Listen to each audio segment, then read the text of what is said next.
Пока отправил туда-сюда. Инстанциям очень тяжело, интернет тяжело ловит, но вот на эфире, надеюсь, он будет просто ловить. Просто, надеюсь, он не будет вырубаться. Наш совет, это слабый интернет. Так, bütün musulmonlarni tabrikleyim. Ro'za vaqtida ro'za tutamiz. Allohga shukr. Как говорится. Ozgina qushlar tovushini eshitib shaharlarni aylanib chiqdim endi. Надеюсь, mehmonlar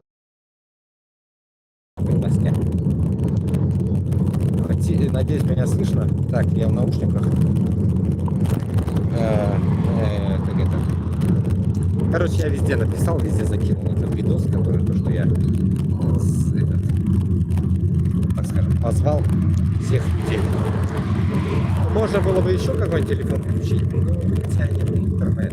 Здесь реально не тянет на раздачу интернета, не знаю почему. Первого ответа не выбираем. Нужно было, конечно, послушать, поставить.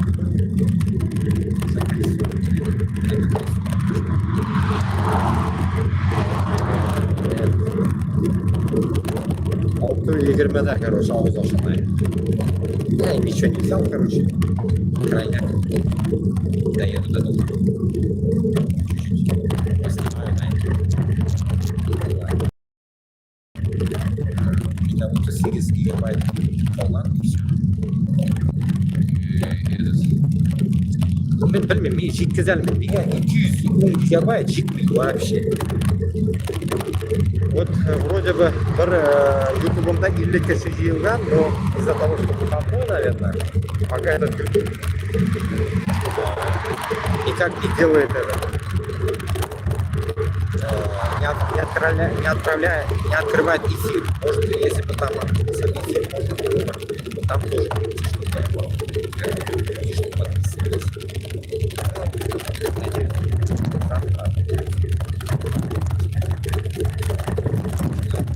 Надо видно, короче, если я буду так стримы делать, получается, меня и 200 гигабайт GP, потому что за одну форму, которую я сижу на стриме с вами, дома,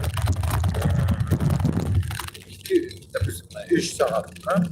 Где-то 1 гигабайт, наверное, понимаете, 1 гигабайт. О, дурка шекильда, если что, языгыз нарсакей, я буду отвечать на вопросы, да, постараемся не материться сегодня, да и вообще. Параллельную запись я не делаю, постараюсь мимо нас загрузить это. Вот так сейчас открою этот эфир. Я сегодня постараюсь его не загадить. Открою этот эфир, чтобы все смотрели, потому что пусть будут набираться подписчики там, какого-то, не знаю, чего-то да, там. Ну, что я хочу сказать это. Короче, тему Ларкубин-то, ну, видите, я же не читаю на не читаю сейчас новости на улице, я не могу читать. Еле как экран вижу. Так, успеше. Или как экран вижу. Открыл на 50%. Да, какие-то телефоны хорошо показывают экран. Не нужно вам на 100% открывать яркость. Не знаю, ну, сегодня по городу. Я в деревню не хочу сегодня, потому что не успею приехать оттуда. Надо было раньше шевелиться. Поэтому просто вот так круг дадим по городу и домой. Все-таки время ураза, невозможно что-то делать. Ну вот, самые такие страшные новости, так скажем, да, которые последние я сейчас сегодня в Телеграм закинул, это вот само собой Украина и само собой интересный такой, услышали от Алиф ТВ, что там, конечно же, этот наш балаболы, так скажем, Руслан Айсин из Турции, который рассказывает о том, что вот Китай там захватывает Азию. Вот интересное, да, вот это тоже впечатление. Если Китай захватывает Азию, то какие, ну, я так скажем, всегда говорю, что Башкортостан на Татарстан должен только как бы кушеляры белән что торгать. Это Азия. Ну, явно не говорю в Китае. Да, как бы не призываю к Китаю, почему? Потому что, само собой, если мы понимаем хоть чуть-чуть маломайза историю, то, что они гнобят, получается, уйгуров, гнобят мусульман и так далее. Поэтому как бы эти узкоглазые больно, так скажем, враждебные, так скажем, конкретно для нас контингент. Поэтому bizga ular kelmaydi. Шындыхаль. Мы ремонт все закончили. Можно поставить возле Макдональдса, но у него такой слабый интернет, это просто ужас, короче, да? Невозможно с этим интернетом даже что-то загрузить. Много видосов можно было бы загрузить мне. Не могу этот... интернетом арамитясын кибешмага. Я так посмотрел сегодня по карте, думал, куда-нибудь может далеко поехать. Можно будет потом в дальнейшем, как этот, у меня нервы тут успокоятся. Все-таки у меня тут тоже есть кое-какие свои нюансы. Если я смогу перескочить это все, то можно будет уже потом куда-нибудь далеко путешествовать, куда-нибудь на расслабоне, надеюсь. А так пока я не выездну никуда. Смысла не вижу даже куда-то ехать, во-первых. Потом тратить бабло тоже я не вижу смысла. Потому что бошка кірмеген. Бошка жерім кірмеген. Поэтому нельзя пока тусить. Расслабоне. Погода нормальная, но прохладная. Вроде солнце, но не греет ни хера. Слабо греет. Дыхает. И реально мотало, катаются все. Так вот, они любят велик. Ункиши утра, Рахмат. Ну, если что, задавайте какие-то вопросы. Я, конечно, хотел поговорить о том, что вообще что творится в мире там. Надеюсь, меня слышно. Но оно должно слышно. Я проверял уже, как бы несколько раз проверял. Этот телефон именно, он хорошо ловит. Он связь хорошо ловит, реально. Поэтому я считаю, это нормальный телефон. Сейчас у меня сам по себе, не нажимая, переключается этот... скорость переключилась.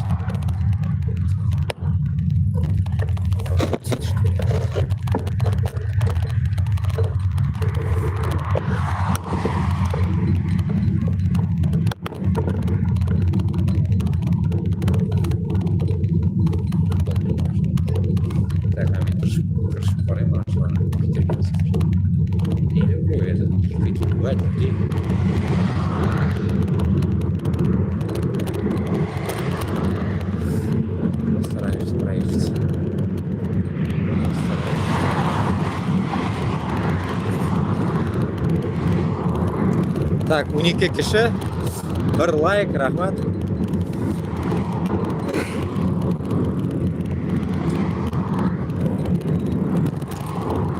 Насчет истории, может, поговорим. Я не знаю даже, о чем поговорим. Ну, а то, что произошло с зельем, мы уже как бы в Телеграме обсуждали об этом, конечно. Это я вам и загружал, вроде бы, всякие видосики загружал. Но я считаю, что зелье молодец. Я как бы... Так, вообще, да, я человек никогда не был, я в политику, я в головой не лез, мне было вообще до лампочки все. Пока меня самого это как бы не тронуло, да, так скажем. Все же говорят, что вот пока тебя не тронет, и ты ничего не можешь делать. И вот меня тоже это тронуло, я так понял, и вот и таким образом я вот по мобилизации тронутый, так скажем. И после того, как меня все тронуло, и я начал, наверное, больше копаться в этой теме. Как видите, эфир, зефир, все это дело. И вот так послушав разные каналы, понимаю я одну вещь, что башкортлар блин татарлар до сих пор, мне кажется, не хотят осознавать, что есть независимость. Есть независимость, есть независимое пространство, есть свое государство, свой личный паспорт, независимо от этого узкого мира. Понимаете, вот это все есть, но bizning xalq пока шунарга borib жетмәгән. Слушая всех, так скажем, балаболов по жизни, ты понимаешь, и в голове укладывается одна вещь. То, что мы, по идее, все неправильные. Все, по сути, неправильные. Почему? Потому что нас изначально уже воспитали в таком закрытом, тупом режиме, где есть вот царь, есть вот узкий мир, и мы под ними, короче, да, все, мы как бы не можем быть отдельными, мы не можем быть раздельными, у нас есть вот только вот, как это, папочка, которую мы должны слушать, потому что если мы его не будем слушать, он нам сделает а-та-та по попе, да, вот примерно так. Шунарга, мы, наверное, будем идти дальше, пока нам, не знаю, не фартанет или там что-то в этом роде, пока мы будем действовать таким образом, что Башкортостан на Татарстан подойдет к такому уже максимальному положению, когда уже это положение, как и нас, вот, допустим, да, дало проснуться, будет действовать на них внутри. И это внутреннее, сейчас оно вот будет, наверное, двигаться как раз-таки по тому пути, который сейчас все уже говорят, все эти рассказчики, так скажем, как и я, да, уж. Я тут такой же, наверное, балабол, как и все. Просто я собираю всех и аргументирую, получается, более как-то вот, я считаю, для меня это адекватность. Потому что бездействие – это не адекватность для меня. Адекватность – это когда ты действуешь. Но у меня вот даже сегодня даже много я комментариев на старый ТикТок зашел, очень много комментариев там сразу бабахает там за ночь, там за какую-то минуту там 100-200 сообщений приходит там, потому что там уже больше 10 тысяч подписчиков у меня реальных, не накрученных, потому что мы пытались накрутить, но файдает.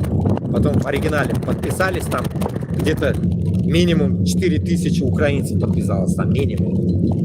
И вот, и после этого я понимаю, что вот этот весь бардак, который у нас прошел, пока пройдет у этих людей, мы не можем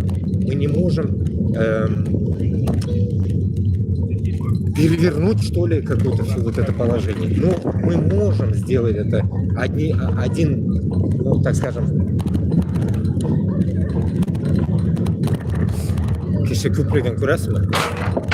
мы можем это сделать, когда? Мы можем сделать это когда, знаете, вот, когда полностью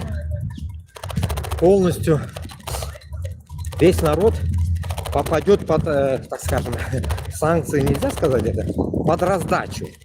А это мы как раз вот в телеге тоже видим постоянно видосики, которые вы сами тоже, наверное, видите, когда придут люди с оружием, вернутся эти придурки, так скажем, маньяки, которые насилуют детей.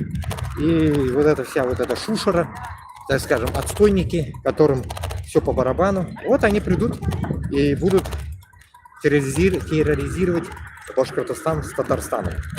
Ну, само собой, другие регионы. Все регионы, которые ближе, так скажем, относятся к тому, что нам нужно разделяться. И все. Вот этот бардак вы будете на себя ощущать. Вот когда будут, это реально, это тут как бы избегать этого даже не нужно. Когда будут ваших женщин насиловать, и вас самих тоже будут насиловать шваброй. И после всего вот этого бардака вы поймете, что что-то тут не то. Но это понимание будет очень поздним, по идее. Потому что уже 1000 раз об этом вам и Габасов говорил, и Кашапов, я, другие, все вам доносят очень культурно, красиво. Я тоже так мог бы доносить вам красиво там, и может и аудиторию я набрал бы себе там дофига и больше. Но я не хочу идти по шаблонному пути, где есть любезары, где есть любезность, вот эта любезность. Хотел пройти вот здесь. Давайте посмотрим. Чуть-чуть вот город я вам покажу так. Где есть, понимаете, такая любезность, такая, знаете, ути-пути, млёй-млёй, наша милая, такое состояние. Я, честно, знаете, вот порой, наверное, можно это такие дела делать, можно только с теми, которые, наверное, допустим, с твоей женщиной. Это раз. С детьми там быть милым. С людьми близкими тебе быть милым, добродушным, вот таким. Но когда идет речь о том, что уничтожается твой народ, и ты это рассказываешь это таким обычным способом, без каких-то, так скажем, жесткости, все мягко ты это все рассказываешь, это полный, ну, я думаю, твое, так скажем, грубо скажу, вот это, не стояк твой, понимаете? Уж буду фильтровать, чтобы у меня этот эфир прошел, буду больно высказываться. Вот примерно вот так. Поэтому, если бы люди, которые конкретно об этом знают, понимают это положение, они бы вместе, совместно все это дело делали бы, то у нас был бы мощнейший, так скажем, можно сказать, это танком назвать, пробивным инструментом, который бы уничтожил бы, наверное, вот этот узкий мир, где из-за того, что узкий мир держит нас как бы на коротком поводке, Башкортостан, Татарстан не может общаться с другим миром. И вот этот тупизм, который в голове людей, продвинет, я так думаю, только вот этот, так скажем, вот сейчас, который сейчас послевоенный кризис, так скажем, когда, если сейчас реально останавливаться будет война, как мы понимаем, если этого Трамп сможет добиться, но вряд ли, если, конечно, в идеале, конечно, я, как говорится, и не за, и не за против, да, ведь главная задача здесь была, наверное, додолбить, так скажем, Москву. Вот если оно не додалбливается, я считаю, что это все погибель была напрасно. То, что вот там Башкортостан с Татарстаном тоже пошел побеждать, все будут в идеале проигравшие, потому что ни та, ни другая сторона не будет побежденной. Вот это будет вам урок Афган 2, 2:0 Афган, где кичливые вот эти трамписты орут о том, что они где-то там, где-то что-то, где-то в жизни побеждали. В жизни нигде не побеждали. Везде они заходили, несли какой-то ущерб населению, потом их, как высказывается у меня один товарищ в Телеграме, санными трусами, как говорится, гнали их всех обоссанными. Всех гнали их, и также Афган прогнал. Ну, и они нигде не были победителями. Просто они делали геморрой всему Европейскому Союзу.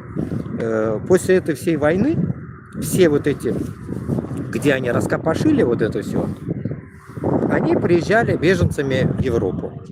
И кто тут побеждает? Побеждает, как говорится, опять-таки шайтан. Только шайтан побеждает, потому что везде разобщенность, везде бардак, и вот это весь бардак. И вот сейчас, вот почему я говорю, Башкортостан, Татарстан, пойдемте, тут они фоткаются, Башкортостан, Татарстан, получается, в таком же состоянии сейчас окажется. Получается, они потеряли, грубо говоря, я всегда говорю, 100 тысяч людей. Башкортостан, Татарстанга может каждому по 100 тысяч могу дать я. Ну, ладно, пусть оба будут 100 тысяч, потому что они сами даже не знают, сколько вообще ушло и сколько сдохло. Ну, короче говоря, по крайней мере, мы потом когда-нибудь это узнаем. Столько людей полегло. А если вы помните, в Татарстане в последний момент я вам озвучивал 230 человек, которых сделали плакат из имен, и потом его за ночь содрали. В Татарстане, или в каком-то городе, или в Казани, или где. Вот и вы думаете после этого, или в Челнах, наверное, Челнах, или где, я не помню. Вот и думаете после этого, что весь вот этот процесс, который, так скажем, потеря людей, и потом вспоминание Афгана, я думаю, может быть, хотя бы там 5% людей дадут очнуться, что они что-то не то сделали, и в этот момент они начнут понимать. Когда везде будут ходить вот эти безногие, безрукие инвалиды, где они будут делать мозги всем, реально. Ну, вот такое состояние, понимаете? Вот такое состояние. Вот так вот. Видите, вот. Вот, народу ничего не надо, война не нужна людям. Люди отдыхают, катаются вон с детьми. Весь город как бы катается. Любят отдыхать. Вот там тоже молодежь. Понимаете? Давайте постоим чуть-чуть, поснимаем местность. О, вот здесь вот что-то идет, вот школа или что, футбол какой-то идет вон там. Что-то все, футбол какой-то. Вот. Люди живут. Люди не хотят умирать, воевать и так далее. Шунарга, я сейчас посмотрю в комментариях, сейчас, секунд. В комментариях, если что, задавать какие-то вопросы, по ним будем ходить, потому что у меня нету сейчас что-то говорить. И как бы придумать смысла нет. С Рамазаном, ва алейкум ассалам. Аллаха шукр, Ильдар, салям, Аллаха шукр. Привет всем, привет, салям всем. С Рамазаном, само собой. Ураза байрамыгыз мүбәрәк булсын бүтүнүгүзгө. Алла жеңил айтып сизге күтүргө тутурга насип кылсын. Ну, мына мен вот вышел погулять сейчас. 137 человек сидит сейчас, 150 становится. Ну, я чувствуется, что на улице же я высыхают губы. А так нормально, терпимо. Как бы жрать неохота, такого нету желания. Вот так вот. Вот отсюда что-то я не хочу ехать. Вот отсюда надо поехать. Выйти на ту автобусную дорогу. Поедем вот отсюда. Туда не хочу я. Однотипно водить вас не хочу. По городу управляем, давайте. Так скажем. По-другому поведу вас. Шулай, Шунарга, Дуслар, вот я говорю на русском, потому что я больше как бы хочу взять охвата, чтобы украинцы тоже как бы заходили на мой канал и понимали, что в этой России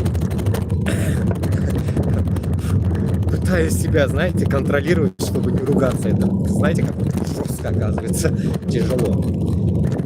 Так, бисмилля. И вот, чтобы украинцы тоже понимали, что в России, да, наш народ, получается, так скажем, в рабстве 21 века.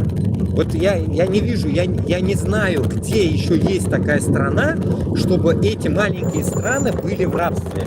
Вот я не вижу такую, так скажем, страну. Даже в той же, где-то там, в Мексике, там, если посмотрите, мексиканские темы, там, ну вот, помните, вот, допустим, маленькие какие-то города. Вчера я что-то наткнулся на такую тему, где-то что-то услышал и наткнулся посмотреть, что какая-то Полинезия, французская Полинезия, я правильно говорю или нет, где-то на Тихом океане. Тут там, короче, какой-то остров, Гаити, на Гаити, говорю же, или Гаити, там что-то вот так. Что-то типа Макарела, что ли, Макарина. Ну, как-то типа такой остров есть там. Вот там люди живут спокойно, никто их не прессует, они не под кем-то, сами по себе. Вот самое интересное, там убило меня вот это, что там женщина как бы не привязана к одному мужику там, или мужик не привязан к женщине, что ли, что-то такое. Они как бы живут пофигистически так-то. И как бы эту женщину могут любой на ней жениться. Там, короче, не женятся, я как понял. Какой-то там идиотизм. Короче говоря, там вот такой вот дубом. Ну ладно, это фигня. Вот самое интересное здесь, то, что у них даже в этом маленьком острове нету напряжения того, что они рабы. Они живут сами по себе, находят какие-то, как там сказали, редкостные металлы, там, ходят, там, они жемчугом занимаются, там, выращивают жемчуг.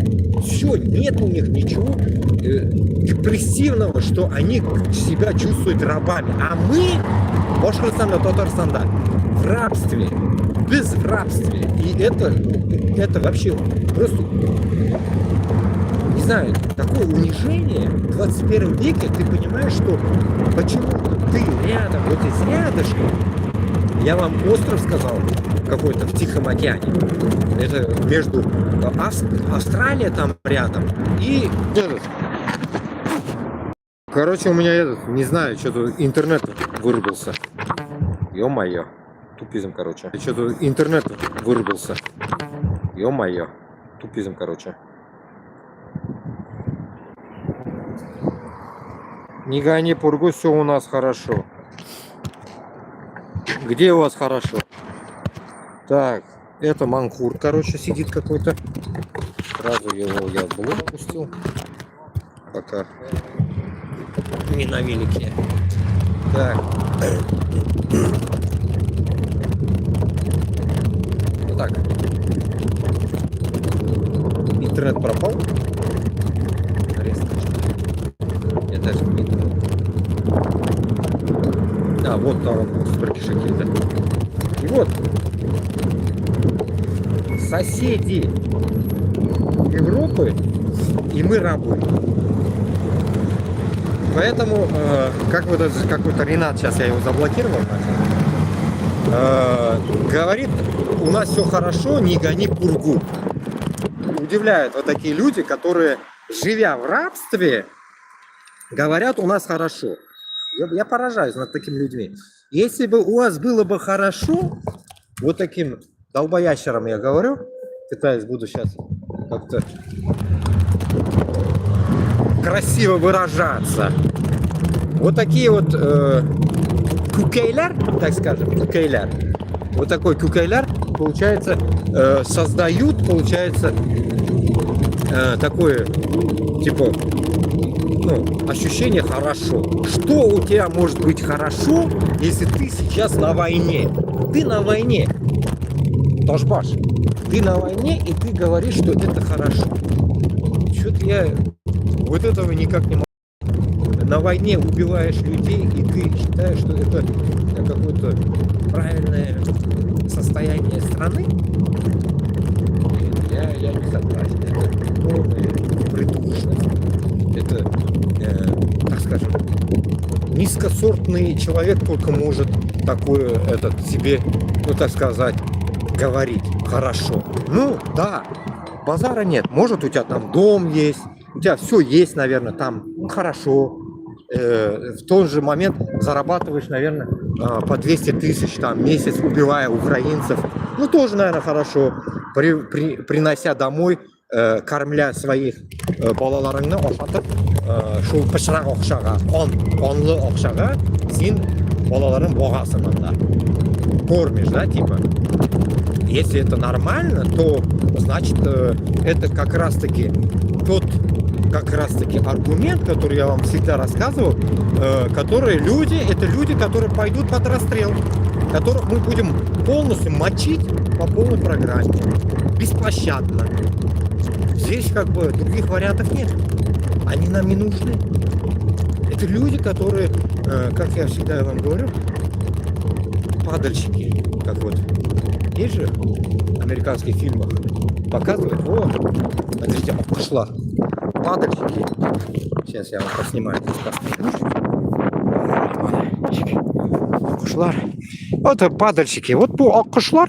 А эти люди, падальщики, для меня так кажется, можно сравнивать, которые на чужом, так скажем, горе зарабатывают сейчас бабки, говоря о том, что они защищают родину. Типа, не будем даже заходить в то, что там родина, он не знает родину, он все знает. Они все знают, что они рабы, они уже как бы привыкли к этому, они знают это рабство, они прекрасно это знают, что они рабы. От этого как бы, ну, это их не меняет сути ихнего действия.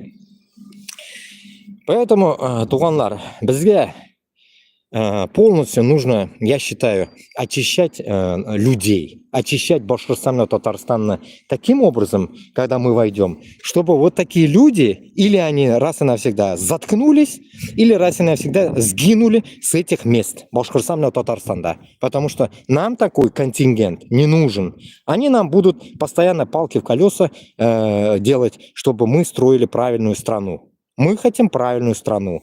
Как говорится, нам не нужен вот такой, как вы видите, евросоюзские флаги. Вот все флаги, видите, вот сколько флагов, это вот все, наверное, какое-то вот такое место, да? Вот раз, два, три, четыре, пять, шесть, семь, восемь, девять, 10, 11, 12, 13. 12, окей. 12, раз, два, три, 4, 5, 6, 7, 8, 9, 10, 11, 12, 13, 14, 15, 16, 17. Во, 17 и 12. 17, 27. Вот, 27 стран. 27 стран получается. Ну, там еще один. 26 стран. Я неправильно посчитал один флаг. 26 стран. Вот. 26 дәулет, вот Евросоюз. Тут какие-то 28 вообще должно быть. Англия, наверное, или еще кто-то не вписан тут. Что-то я не вижу английский, само собой. Флаг Англии я не вижу. Не вижу, нету. О, в конце там Германия, Бельгия. Почти они одинаковые у них флаги. Ну, вот так вот. И вот эти вот все похожие на узкожопые флаги, это Словения, Словакия, вот это ерунда это вот. Я их называю СССРом. Видите, вот 3 флага, вот это еще 3 каких-то одинаковых флага. Вот это еще какой-то непонятно. Или это...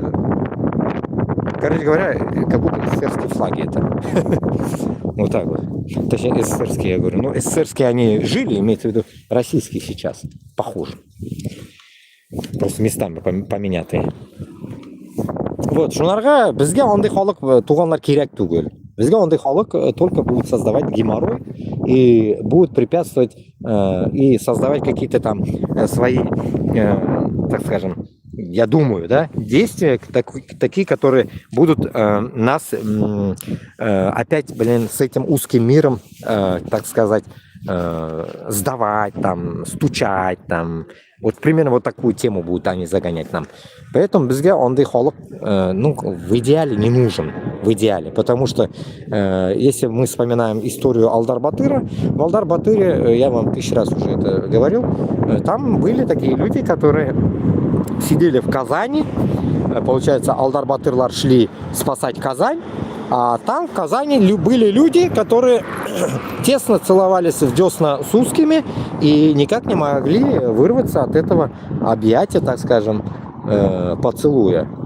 Поэтому бізге ондай кишилер, ну, так скажем, знаете, вот әлі теге аяққа тұрып бітілмеген, допустим, если даже мы зайдем и будем действовать какие-то действия, біздің теге аяққа тұрып бітілмеген дәулетке олар аяққа болта шабашақлар. Шуларға бізге ондай халық, ну, в идеале или должен быть полностью ликвидирован, или полностью должен, как говорится, отправлен куда-нибудь в ГУЛАГу.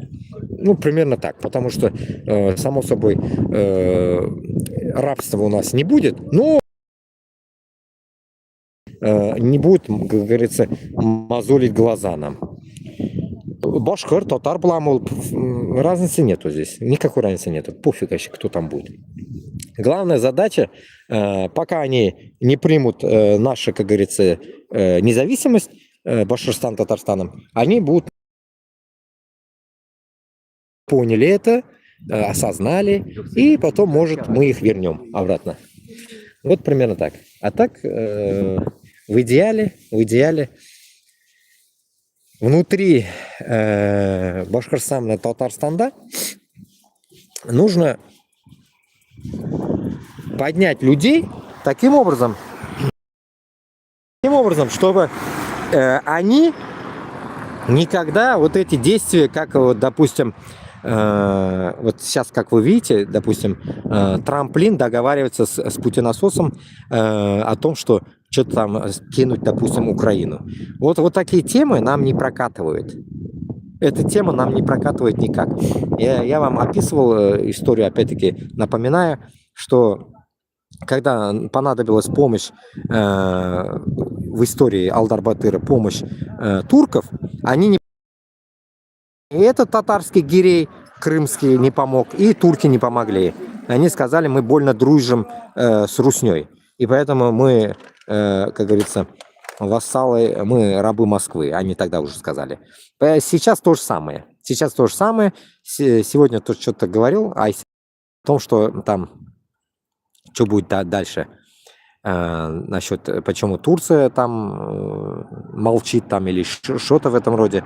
Силы у него не хватит, говорит, у Турции силы не хватит, оказывается, против Китая. Вот последний вот этот видос, который из Алиф ТВ закидывал, у Турции не хватит Китая против...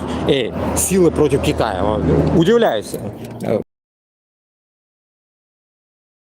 А желание, я думаю, когда у тебя есть желание, тут никакой там у тебя Китай будет или еще какие-то другие душманы будут перед тобой, где разницы не будет.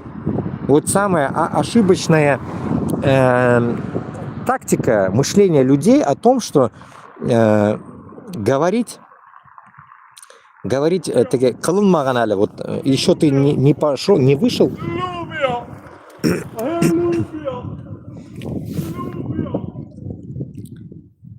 Курьер какой-то ненормальный. Орет что-то.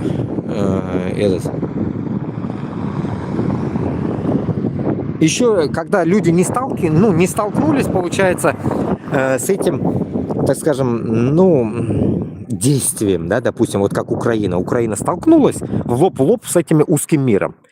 А Айсин говорит, что Турция это против Китая, ла-ла-ла-ла-ла, короче. Поэтому, если интерпретировать его слова, то можно тут понимать, что Башкортостан и Татарстан точно в таком же положении, который говорит, біз бит Россияға қарсы шыға алмаймыз, біз бит Россияға қарсы тұра алмаймыз. Вот это и есть шайтанский вариант. Вот это и есть переломный момент людей, когда ты не веришь в Аллаха. Если ты не веришь в Аллаха, то ты, как говорится, и есть слабый человек, слабое звено, которое реально говорит аль-булмаган, кылмаган ишина уже курка. И кылынмаган, булмаган, башланмаган ишке, если ты отзываешься вот таким образом, значит ты, так скажем, чморик. Надеюсь, это прокатит, это слово, но по-другому никак. Шунарга, шунды, шмориком, чтобы не быть, или жмуриком не быть, я считаю, надо сперва встать, столкнуться с этой проблемой в лоб, а потом уже говорить, можешь. Шуларга шундай астына сиіп тышып яткан кишилерге мен алып берейин. Давайте поедем, короче. Сейчас, ну-ка, комментарии. Фигею просто над тем, что, как всегда, я это напоминаю, это бабушкины слова. Илемеген сукмаган, мана сеңе бірыштан. Вот, илемеген сукмаган, бір нәрсе булмаган, а сіз уже выдвигаете такое отмазку, что не, мы не победим, не, нас раздавят. Да вы еще ничего не сделали.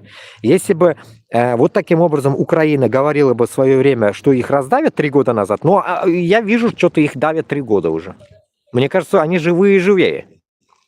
Дохнут, мне кажется, тут узкопопые. Понимаете? Тут как бы никто другой. Я думаю, куда они бегут? Автобус двигается, они бегут к автобусной остановке.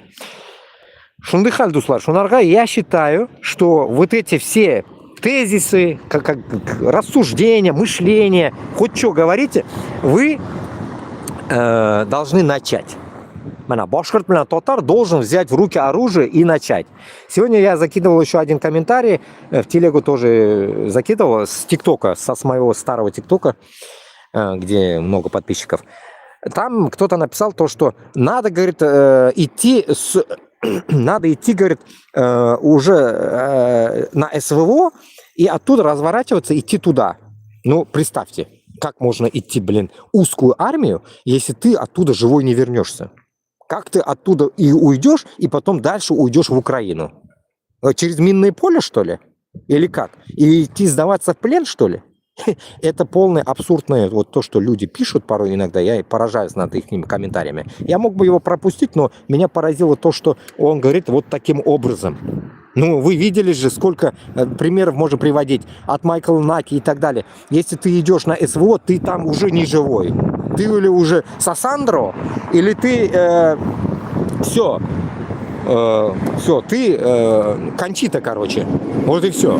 Поэтому только один вариант, всегда я вам это уже долблю, да, в течение года, уже больше года уже, долблю один только вариант. Выезжаете из Башкортостана с Татарстаном и присоединяйтесь вот к Европейскому Союзу. А потом уже с Европы можно действовать любыми методами. Когда мы будем действовать, как это все будет происходить. Вот тогда, когда мы соберем 50-тысячную армию и так далее. Если на всю Европу, вот это 28 стран, они еле как нашкребают 30 тысяч армию. Ну это же вообще смешно. Поэтому я считаю, что Башкортостан и Татарстан обязательно должен иметь свою армию, и его нужно собирать сейчас уже. Сейчас нужно его собирать. А в дальнейшем уже будем посмотреть, как говорится, когда мы уже захватим Башкортостан и Татарстан, уже как будет идти происходить армейская ситуация. В этот тот момент, если мы на самом деле победим и уничтожим Москву, нам не нужно будет уже как бы эту армию как бы оставлять в таком варианте. Мы просто будем набирать просто армию, которая от 18 и выше. Все, вот 18-летние пойдут на стандартную армию. Вот и все. Там уже как бы наше дело уже заканчивается в тот момент. Я так считаю, потому что мы же не будем там по жизни воевать, как говорится. Мы один раз должны, как говорится, уничтожить эту Москву и после этого все, остановить все это дело. А не так, что вы думаете, что мы там нас мало, мы не можем победить, мы не можем собраться. Да, кстати, насчет этого тоже, насчет собраться мы не можем. Все мусульманские страны не могут собраться. Не то, что там, как говорится, мы. Поэтому Башкирт и татар, да, только один есть вариант. Собраться нам двоим. Нам не нужно искать кого-то там, еще кого-то там на помощь. Потому что это наша проблема. Это наша проблема. Проблема чехов, так скажем, чеченцев и Дагестан, это их не проблема. Их проблема там Кавказ. Наша проблема Идаль-Урал. Вот наша проблема. А если действия идут только вот таким течением обстоятельств, болтает Айсен там в Турции, я болтаю с Франции, там еще кто-то болтает с другого континента, это всего лишь балаболство.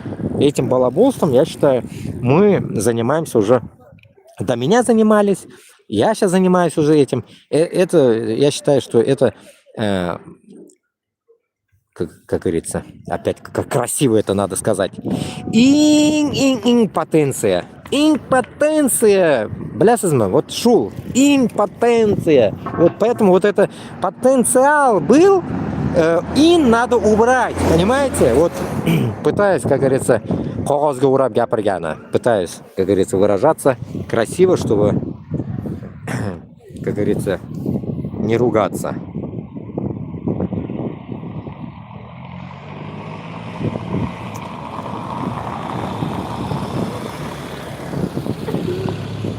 Папа мой, аузынья хайван. Папа мой. Ага, сейчас я почитаю комменты, тут опять накидали. Аузынья узын хайван. Да нету правильных стран и не будет их никогда. Но мы создадим. 17 плюс 12, 29. Считать научись.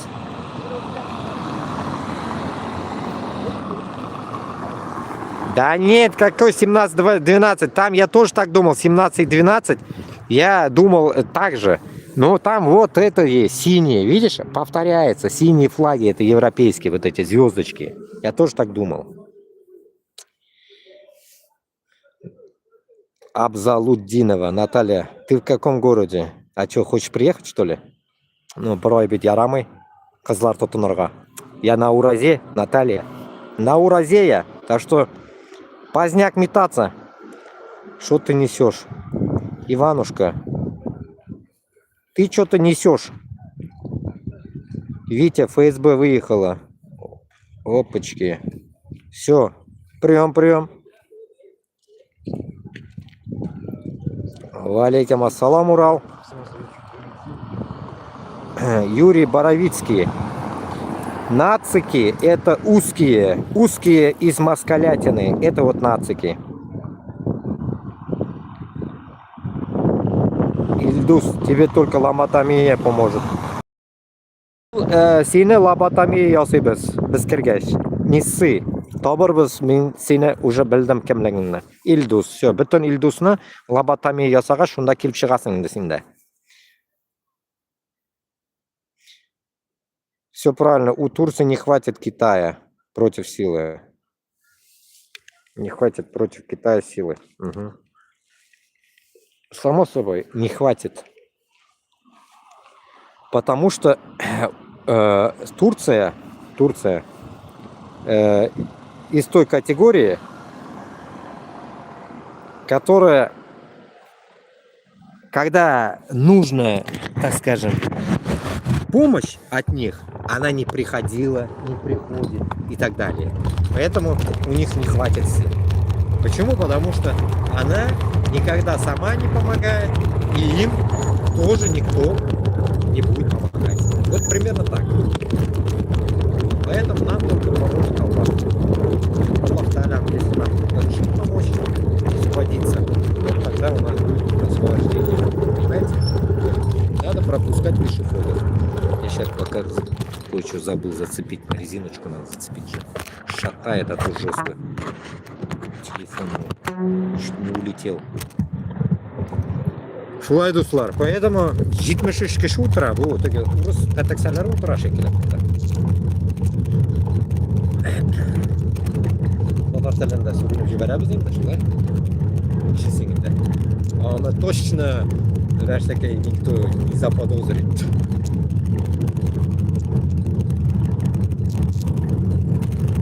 Кеше көп урамда жылқай болған шайбат. Яхшы. Нам что-то вот землю перекопали, сажают, мажают. Что у них там, зеленый что ли? А у нас же красный. А, нет, зеленый. Зеленый же. Дядя зеленый. Зеленый. Житмеш бір кеше утра. Она взлетная полоса.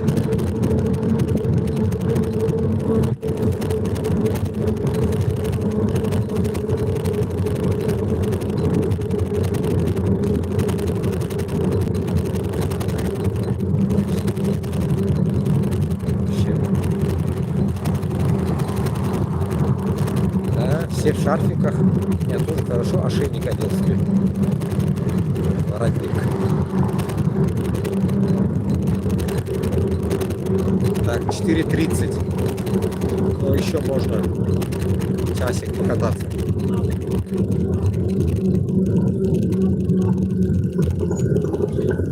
Опа, красная.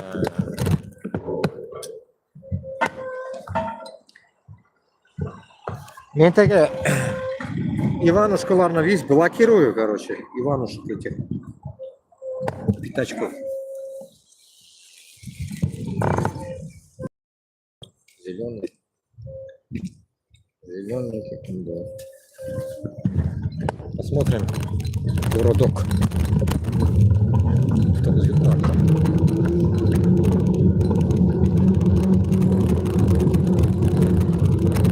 Табак работает.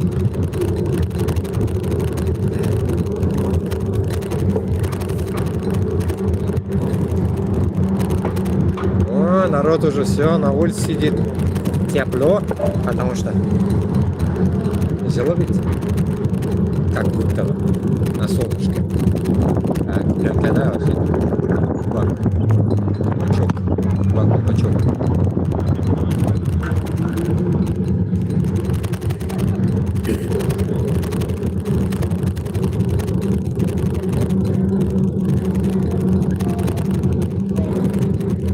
Ну, на всякие задавайте вопросы, о чем еще поговорим. Пока я этот что-то раздумью. Думку, да? Uyg'oqyaptim. Boshlar uyg'oqyapti. Так. Ага, зеленый. Холод белей, да? Вело. Здесь вело называют. А в этом Германии называют. Что я сейчас помню. Как называли там? Велосипед. Не велосипед там назвали. Что такое? Забыл.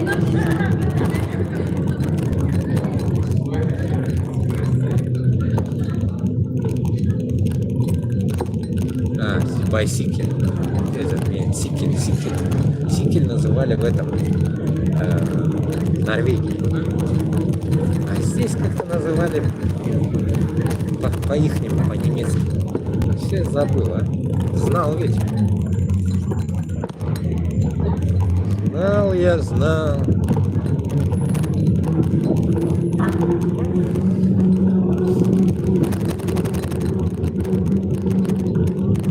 Magazinlar yopiq butunisi, ishlamay bir narsalar. Quyosh конкретно кепка надо на голову напялить.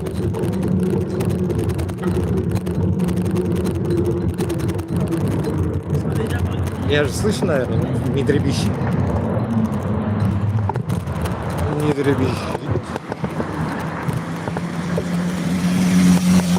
Можно куда-нибудь съездить, не знаю, я хотел какой-то другой этот съездить. Ну, рабочий день надо ехать, оказывается. А в выходной день не работает, там магазин, ничего не работает. Можно будет в соседний аул съездить какой-то. Пригород, загород.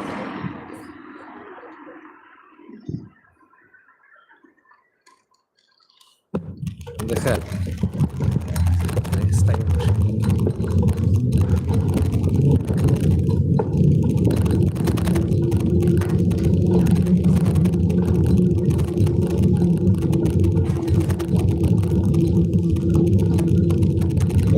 Кому не трудно, можете подписаться на мои другие каналы. Там есть же этот на шапке профиля, там они так говорят, да? Так скажем, нашего аккаунта башка каналларым да бар. Жазып отырсаңыз бик әйбәт булыр еді. Потому что у меня на другой канал тоже эфир откроется. На всякий пожарный. Месяц. Получается. Месяц разы. Пока будем так. Реально можно на солнышке посидеть тепло.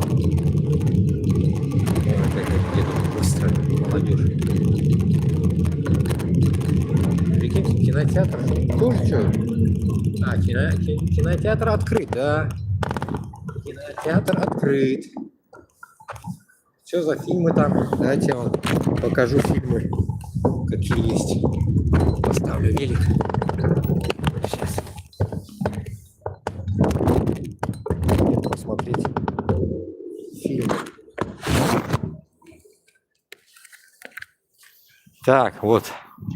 Новые фильмы. La Ville de Ventimiglia. Хз, что это такое? The Monkey. О, обезьянка. Точнее, еще какой-то. Guest Qui Les King. Guest Qui Les Kings. Хз, что там?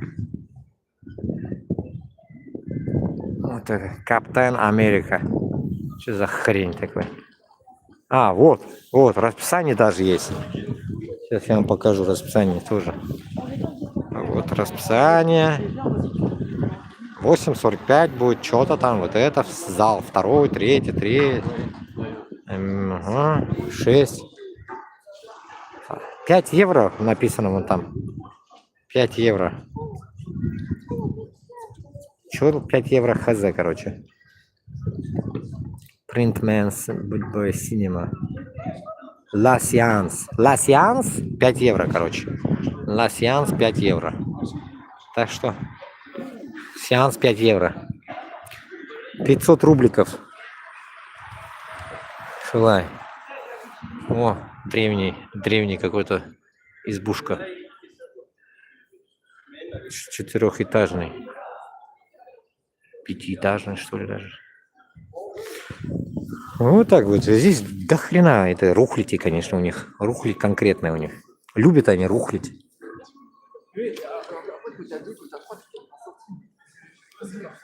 Сантим они говорят. Сантимы, блин.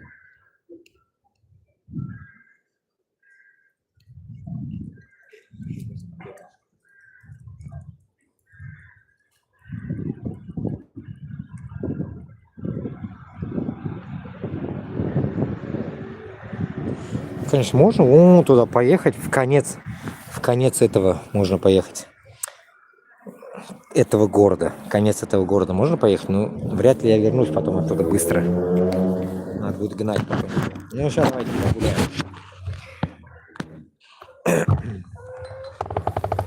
Ну, если что, задавайте вопросы, я буду посмотреть. Вопросы пойдут, будем посмотреть.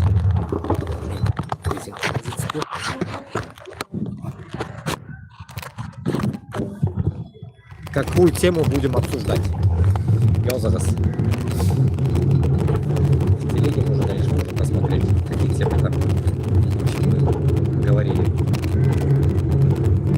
Сегодня это что вообще говорят?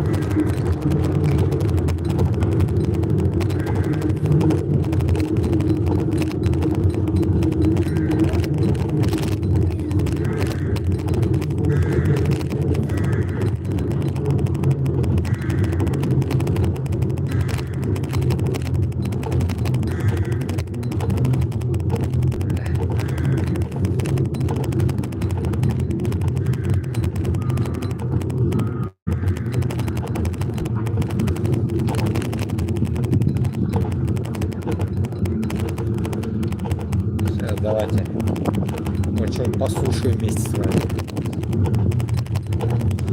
Ну да, тут есть темы какие-то.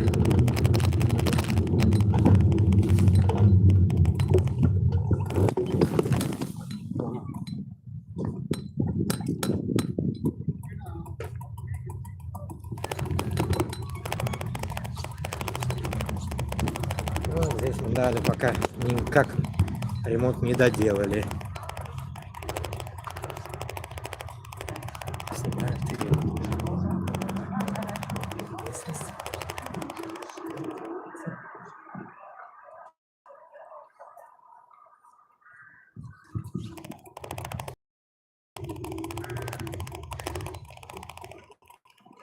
Куандык 2025.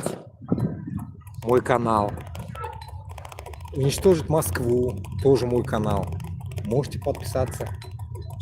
Башкортостан Алга 2025. То, что я помню. Башкортостан Отла Алга 2025. Ну, вот это все каналы. Примерно. Я здесь был с вами. Вот это подают дорожки. Автобус уже, наверное, ездит. Я как-то расслабленно иду тут по встречке. Может, он уже ездит.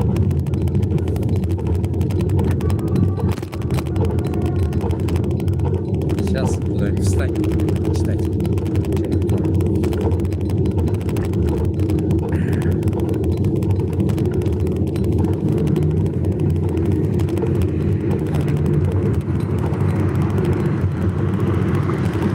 Ну, пока едем, могу сказать одно, что...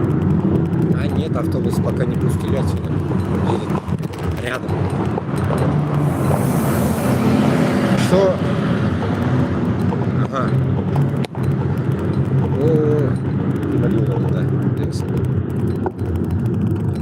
Сейчас покажу. Железка, короче. Здесь конкретно такие дома. Я здесь с вами был еще, катались мы с вами. Сейчас просто по другой улице можно съездить, на другую улицу попасть.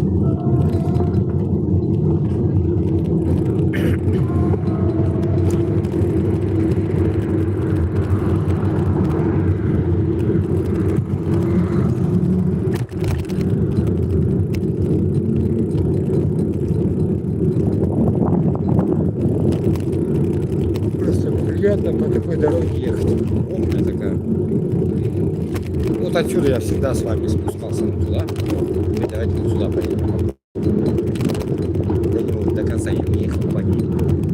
Что я здесь? Что-то делаю.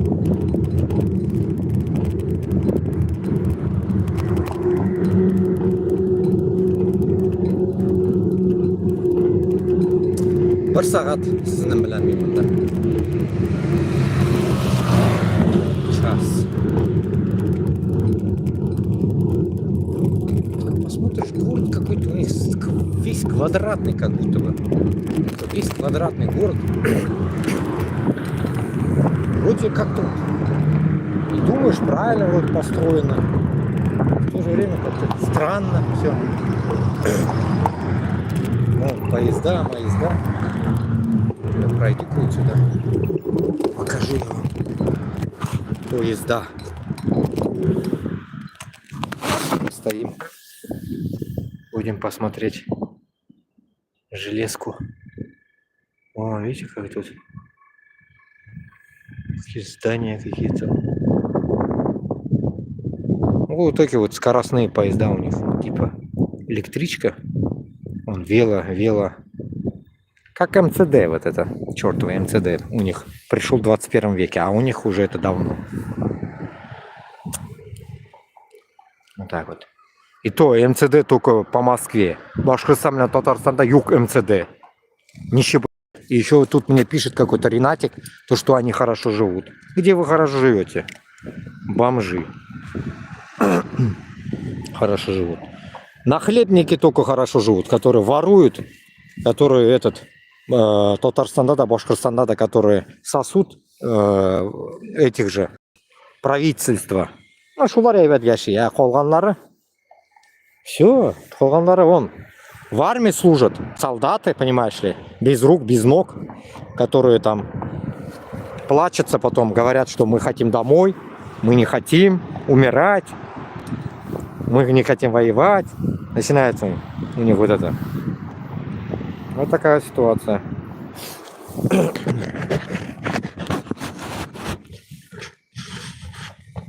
Сейчас я вам почитаю что-нибудь. Гуляньке как раз экран можно увидеть. Что-нибудь новое. Тему поймать хочу я просто.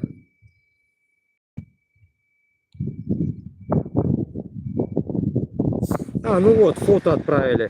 Поехал косить укроп, а реальность. Укроп, ну типа украинцев косить поехал. Вот фотка старая и новая. Ну, не знаю, сейчас увидите или нет. Не увидите. Плохо видать. Ну, короче, вот. Короче говоря, пацан с женой сидит, все, кайф. А сейчас уже на второй фотографии без рук, без двух рук, еще лицо помятое. Вот такая вот реальность. Вот это реальность. Реальность войны. Примерно так. А тут что? Да, прикол. Да пойми ты, Америка не хотела наших ресурсов. Это благодаря СВО мы смогли ее заставить. Понятно. Тот самый из башкиртов такой прикол написал. Лавров что говорит? Трамп, он прагматик. Вот это его лозунг «здравый смысл». Лаврушка говорит, что Трамп прагматик с лозунгом «здравый смысл». Зеленского он назвал чистым нацистом и предателем еврейского народа. Ужас. Конкурс на полирование зада американского президента объявляется открытым. Не то, что тут зад полируется и хорошо, наверное, шлифуется. У них даже, как говорится, передок. Уж не буду высказываться. Передок тоже шлифуют от личном, как говорится, сгибе.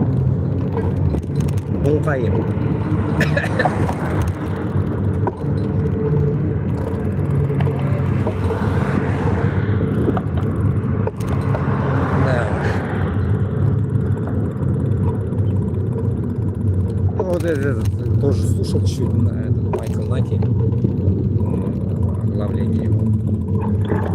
Здесь я не был, что за фигня это. Вот это место какое-то, видите? Интересное. Цветут цветы. Пусть поедет машина. Трамп может выйти из НАТО. О, испугал. Пусть катится.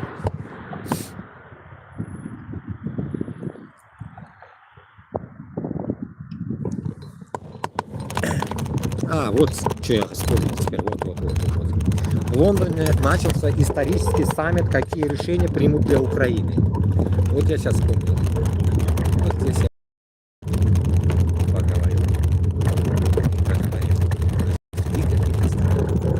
Здесь вот припаркуюсь. Вот так. Наверное, не шлюпнусь, но поставлю какое-то место интересное. Не был я вообще тут. Вот это и есть центр, наверное. Хз, короче. Надеюсь, меня слышно. Так. Бу башкортларга һәм татарларга аталайынды бу хәл. Это мое так размышление, мысли, внутренний мой видение. Потом почитаем еще что-нибудь.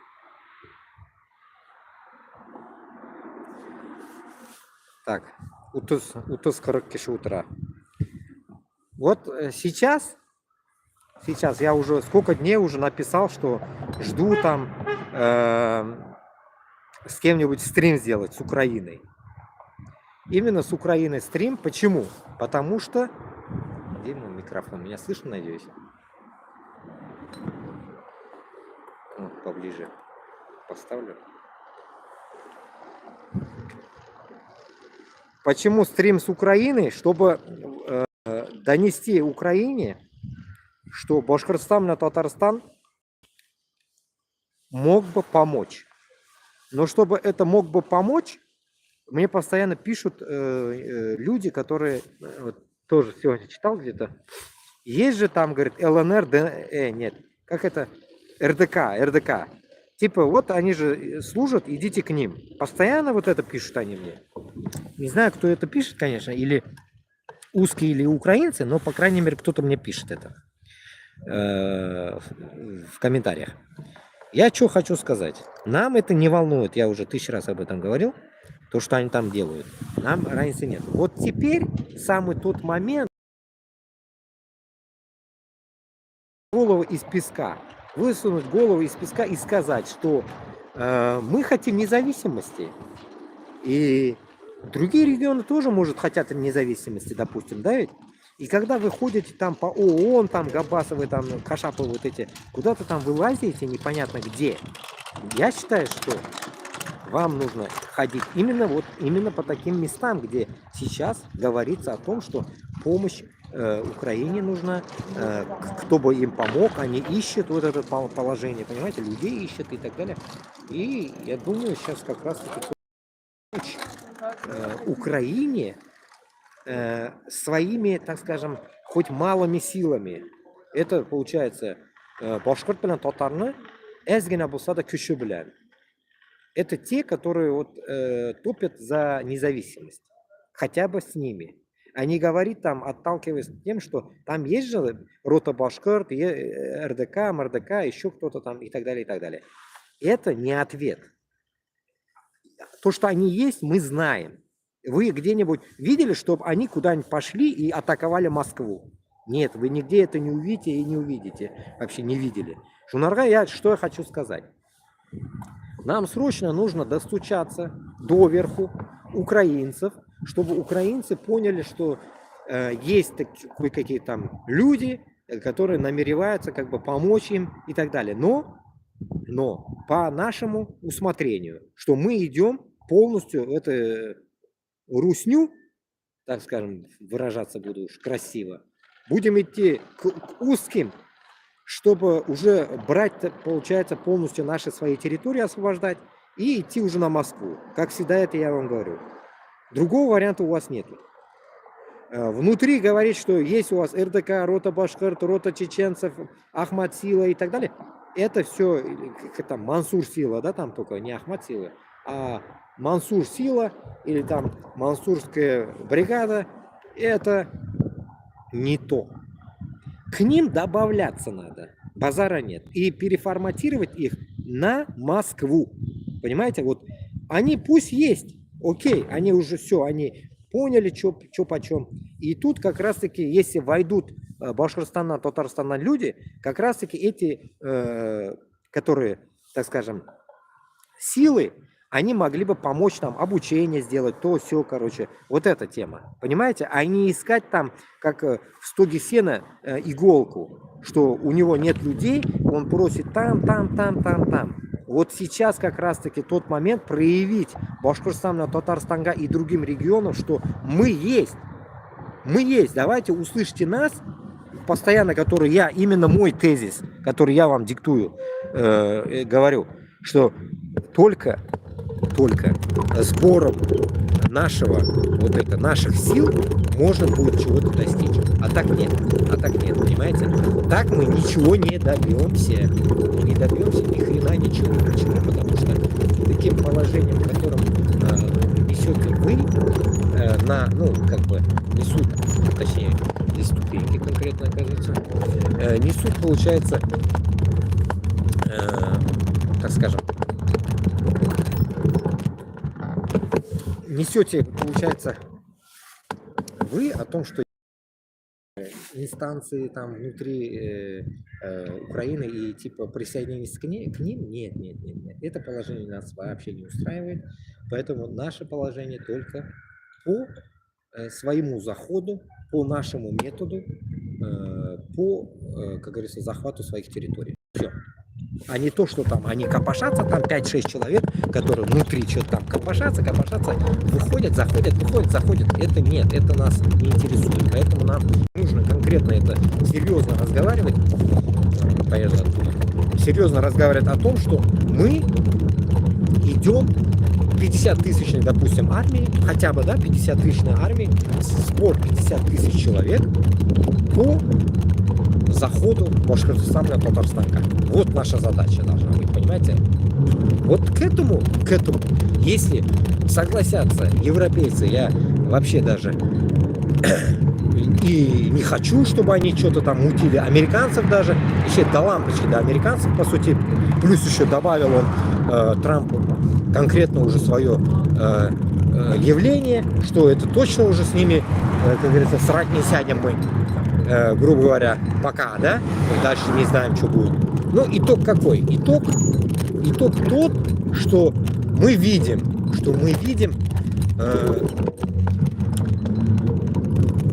мы только сможем подняться, так скажем, в этом освобождающем периоде, ну, так скажем, освободителями, только при помощи Украины. Я так считаю. А Украине, само собой, помогает Европа. Таким образом, у нас получается что? Получается, у нас уже рука руку моет. Они, получается, помогают нам, мы им помогаем. Каким образом? Как я всегда говорил, Крым, вот этот весь Крымский остров полностью, как говорится, освободить полностью и поеду дальше. Освободить полностью. Непонятно, конечно. Освободить полностью и дальше уже продвигаться на узкую территорию до Башкортостана. Ну, конечно, тут вариантов можно будет сыграть по-разному. Но для этого, как все говорят, нужна политическая сила, нужно кто-то, Вася, Петя, там, еще индюки какие-то. Нам, я считаю, ничего не нужно. Нам нужно просто самим нам собраться, и все, нам ничего не нужно, там, какая-то политическая сила, там, еще какая-то сила, или еще, и так далее, и так далее. Нет, нам нужно просто конкретно это сосредоточиться внутри какого-то плацдарма. То пусть это Украина, пусть будет это Казахстан, да хоть что. Но что-то такое, где конкретно будет, так скажем, процесс, получается, гавгавки идут, гавгавки опасные. Я точно здесь что-то я не был. Пойдемте сейчас. Собачьи, чтобы не напали. Да. Ага, интересно здесь. Можно вот так погулять, просто поездим.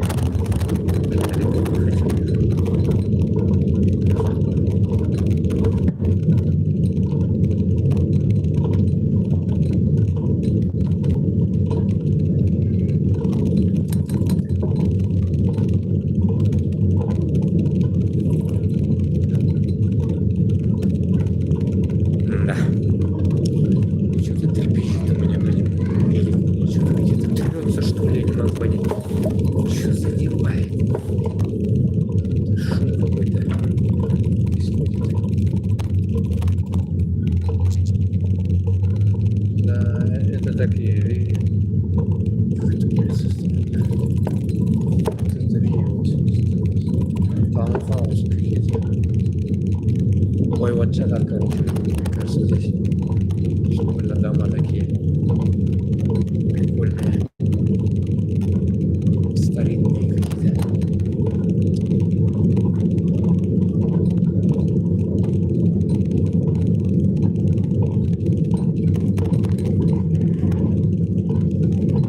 Сейчас я комментарий почитаю, сейчас я тормозну. И опять я здесь был, что ли? Опять я туда вышел. Я здесь был, нет? Точно я здесь был. Я был здесь опять или нет? Порой иногда путаюсь я. Похоже, мест много.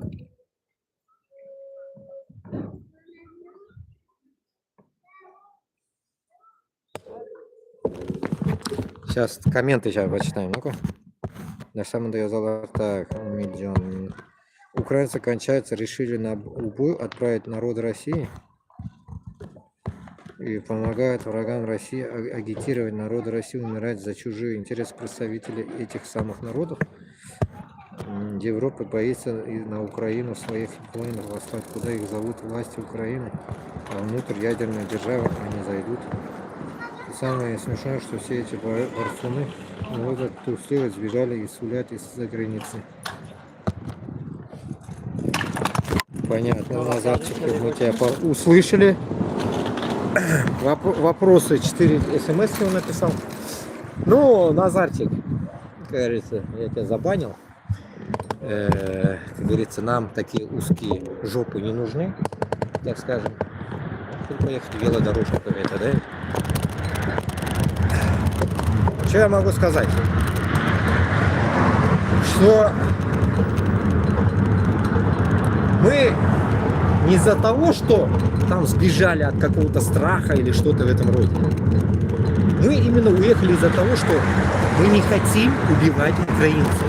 Понимаете? Мы просто не хотим вообще никого убивать, по идее. Это раз. Я уже 100 раз это говорил. Второе. Борьба внутри узкого мира никогда не будет. Потому что внутри узкого мира очень много наших манкуртов, которые, ну, как сказать, еще не обработанные нами. Вряд ли они подлежат обработке. Они только уничтожаться будут. Тоже нами. Или к этому моменту помогут узкие, сами же уничтожат их, как говорится, в каких-то своих делах будущих. Поэтому наша задача полностью здесь собрать тот контингент людей, которые реально готовы уничтожить Москву. Вот примерно так. Поэтому мы не можем внутри Узкостана диктовать какие-то условия даже своему народу. Потому что он, так сказать, больной пока. Они болеют. И пока эта болезнь их, как говорится, не деформируется, мы не избежим этого. Мы, как бы, ну, так сказать, не сможем,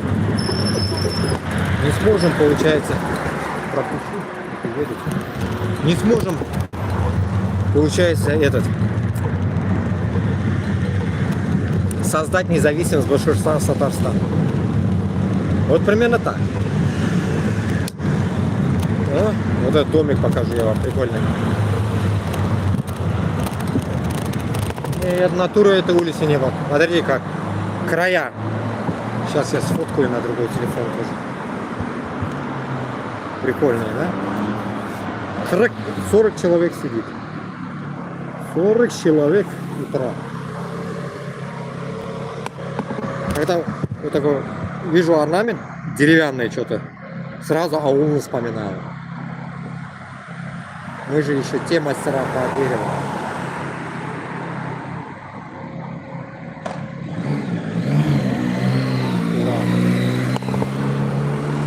Здесь какой-то лес дремучий, кладбище что ли, или что это? Замки какие-то.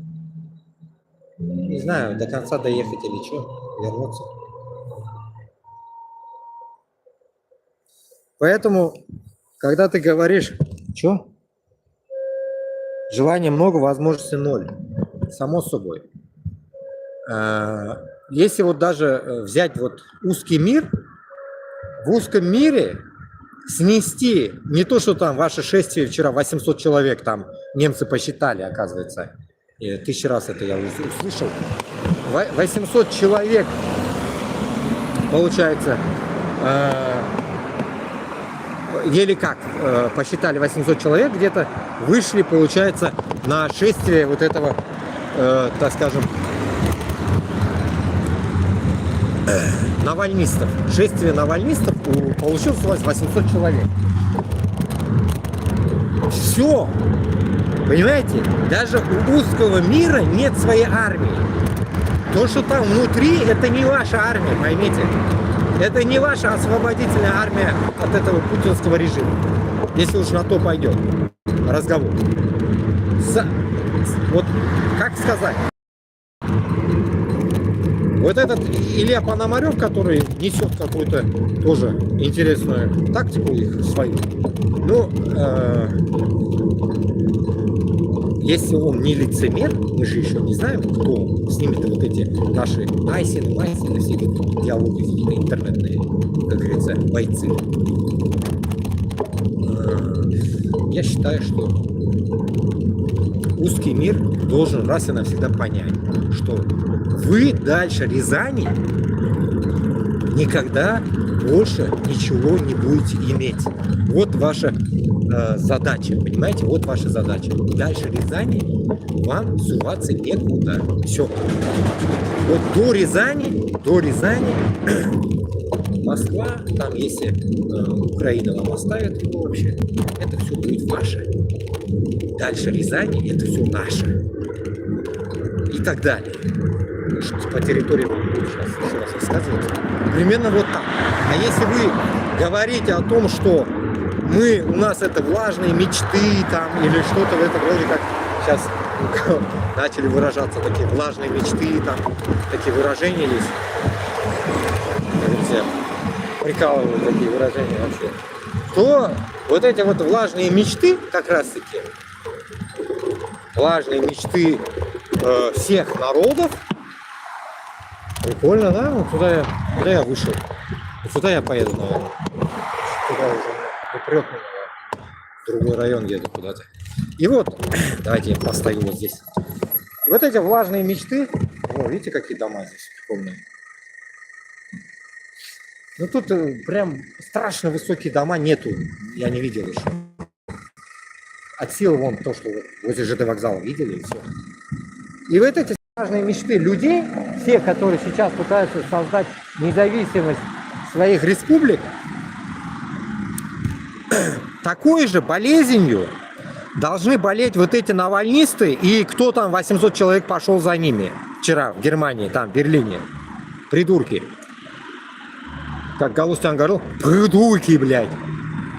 Вот эти вот придурки должны понимать, что узкий мир внутри московских болот и Рязани, если вы, как говорится, не будете уничтожены, или, точнее, так скажем, если вы не хотите, чтобы вас уничтожили, вы должны создать свое государство.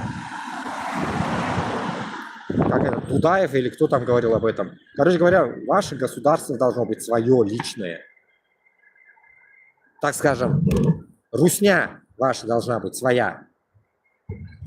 И принять то, что Башкортостан, Татарстан и так далее, все другие республики, это уже не ваши компетенции, так скажем, блядь.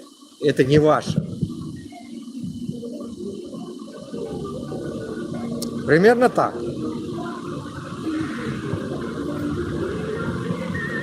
Поэтому вот эти желания много, возможностей ноль, нужно, так скажем, вот этот страх, это слова страха. Когда человек боится, он не знает, как высказываться, не знает, что делать. А чтобы уничтожить Москву, нужно не бояться всего лишь. Всего лишь надо идти напролом, что уничтожение путинасоса это и есть выход от всего положения. И это нужно долбить всем. Габбасову, Башкортларга, Татарларга, Кашапову, Фариту, Закир, как это, Фарид Закиев. Фарид Закиев, вот этот, который в Турции постоянно как это с плакатом выходит. Вот им нужно донести, что не в Турции сила, не у Турции нужно просить помощи, а нужно просить у тех, кто заинтересован в твоих, так скажем, землях. И мы увидим, вот как раз сейчас пример вам приводится, что даже Путлер не удержался от такого искушения, подобия, то, что предложил Трамплин своим, так скажем, дебильным, своим таким дурацким, так скажем, жадным, крахопурским методом Украины. Даже тут в этот момент даже Путлер не удержался.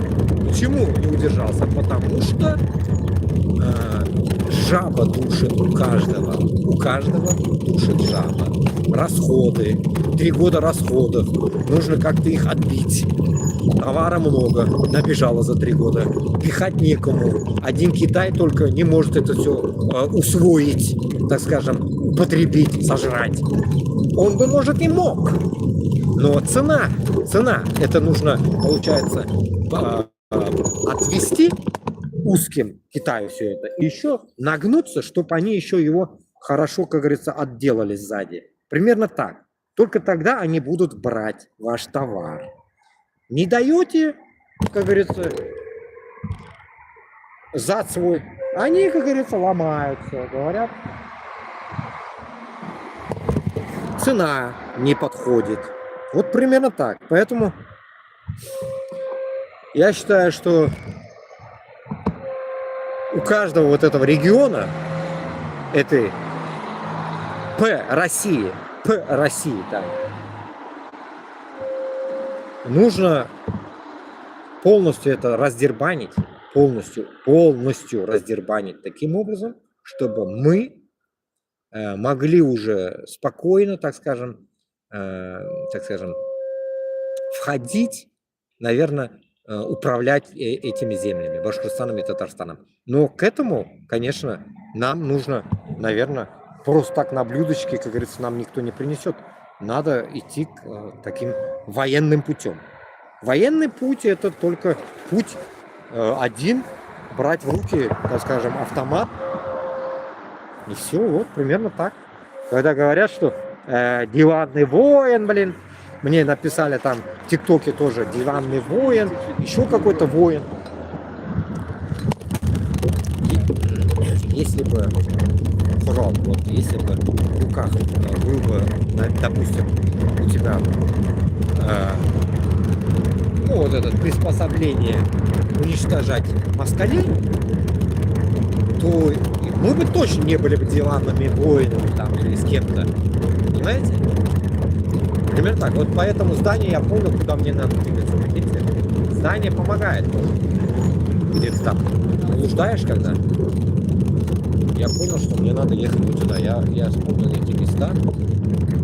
Вот я здесь, короче, хавку беру тоже, который вместе один раз дает. А тут вот видите, автобусная полоса, аж до сюда идет эта автобусная полоса, видите? Вот в этих зданиях, вот там ниже, дают хавку, короче, месяц один раз. На халяву. Вот так вот. Вот, поэтому еще, конечно, одна тема есть, которую я хочу обсудить с вами. Это мои тоже мысли, которые набегают, слушая всякие новости. Допустим, мысль такая пришла. Вот это место, хавку брать, вон напротив, первый этаж. Что Secure Popular называется? Secure Popular. А, вот здесь вот тоже дома, как в сказке, короче, дома как в сказке тут. И тут вот вопрос всей аудитории. И русским, и украинцам, европейцам, башкиртам, татарам, казахам, узбекам. Всем, вам, всем, вот, всем это одна тема. Надеюсь, это поймет каждый поймет и услышит. Вот, давайте вот здесь как раз скамеечка тут есть у них. Постоим, поразмышляем вместе. Как раз вот Secure Popular. Ну, я сюда приду, у меня назначено рандеву на 12. Я уже в тот раз брал уже. На 12 я сюда приду. Короче, не встает велик у меня. Падает. Нет, давайте уж прямо поставим тогда. Не встает. Да, так, утримали. И вот, смотрите. Надеюсь, меня слышно. О, нифига тут здание, конечно. Сейчас посчитаем. 3, 4, 5, 6, 7, 8, 9, 200.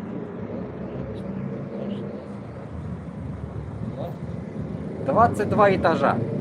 22 этажные здания. И тут, короче, вот мысли мои пришли мне. Ну, мыслей много, но вот один вариант.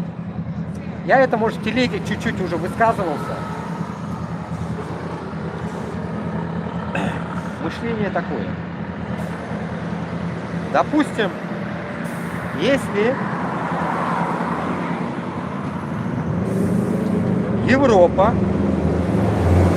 Европа отойдет от Америки в данный момент на какое-то время, ну, типа они сейчас обиделись, отошли, ну, как говорится, как две тёлки подцапались. Допустим так. И исходя от этого, тут есть наш вариант. Это мощный вариант. Вдобавок к украинским вот этим воинам с этой московитами. Какой вариант? Это сейчас нужно нам срочно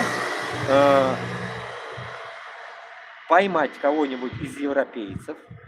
Это касается нашей какой-то лиги, там, Свобода, Лига, наций, там, и так.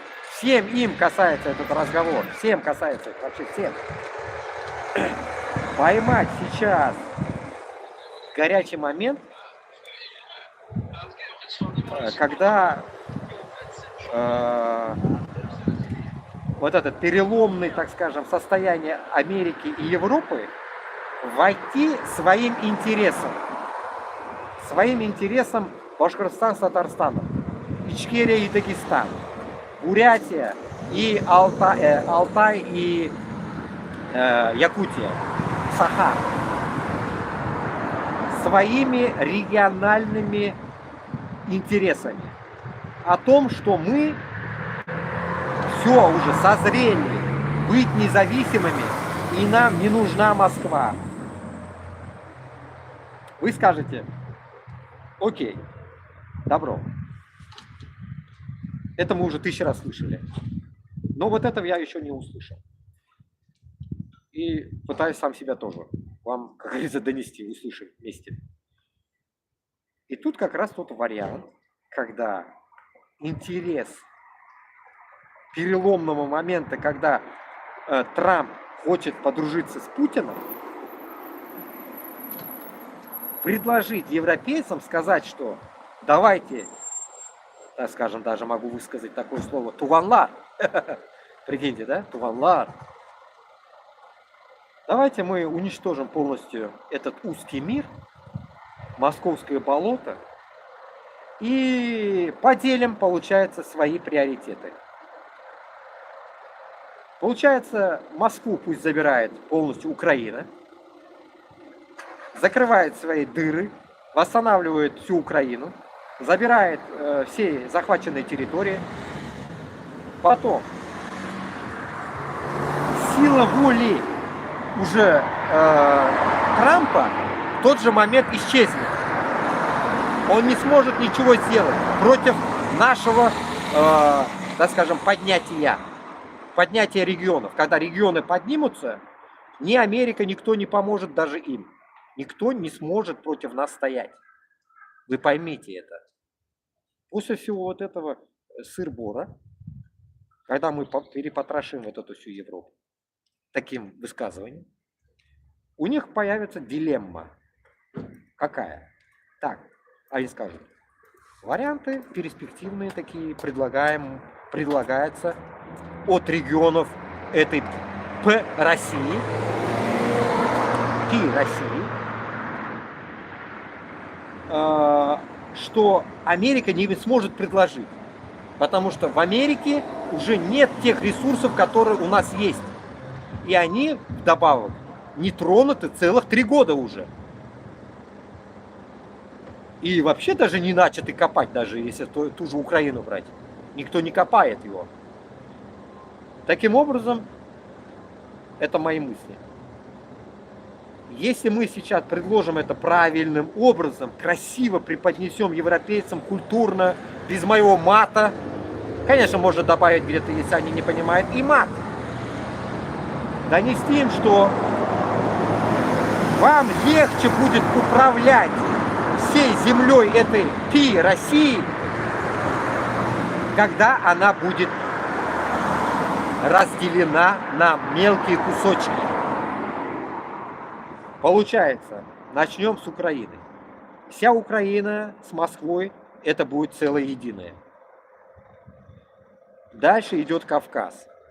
Дальше идет Эрзя-Мокша. Дальше идет Карелия. Ингрия, Петербург. Бывший. Потом идет, само собой, Шупашкара, Чувашия. И после этого уже начинаются наши Туанлар. Татарстан с Башкортостаном, который возьмет те территории, которые я вам говорил. Всю полушарие до моря, до океана, до новой земли. Все это наше будет. Потом уже дальше идет дальше Челябинска и Екатеринбурга, идет те другие республики, которые захотят эти места Ишкартырга, ну, разрабатывать, так скажем. Это Бурятия и вот эти, так скажем, Якутия и Алтай. Все. И там дальше дарим Японии какой-то там кусок земли. С материковой земли. Это Владивосток, Уссурийск. Мы, как бы, может, я сейчас высказываюсь, дарим. В другом эфире я говорил, что будем продавать. Как раз продажа будет такой. Они сейчас будут помогать нам в военной и денежной ситуации против уничтожения Москвы и тем самым включаться Европейскому Союзу. Общая помощь. Таким образом, мы задушим Москву все вместе, потом уже каждый перейдет на свои земли и начнет командовать своими землями. И тут самый момент, который я постоянно уже высказываюсь вам, придут европейцы. Допустим, вот во Франции я живу. Франция. В чем будет интерес? Первый интерес будет... Двигаемся дальше. Первый интерес будет Франции, это оставление там Фасо, Масо, Бурунди, короче, Африки. Оставление вагнеровцами Африки. Оставляем Африку. Это им подарок от нас. Это раз. Это прям ультимативным образом это будет им потыкаться. Потыкать будем этим мы их. Потому что это наш козырь. Потом, чтобы они нам помогли. Вся Европа, как и раньше, будет командовать своей Африкой. Никакого Вагнера, никакого узкого мира там не будет никогда. Все, забыли это, закрыли этот разговор. Теперь предстоит помощь нам. Я подключаю еще ответ скажу. Один вариант еще есть. Который люди, мусульмане, могут сказать там, ну, типа Франция же против мусульман. Базара нет. Здесь как раз таки будет работать тот вариант субординации, что они не лезут к нам, мы к ним не лезем. Поэтому как бы здесь будет играть роль субординации, чтобы они не быковали, и мы не будем быковать против них. Не их не дело, что будет у нас в регионах, и не наше дело, что у них происходит в Европе. Мы не будем друг другу что-то диктовать, потому что это больно внутренняя обстановка. Но всегда должен оставаться человеческий фактор. И тут, окей, тоже закрыли эту тему. Теперь именно о том, что как они будут нам помогать.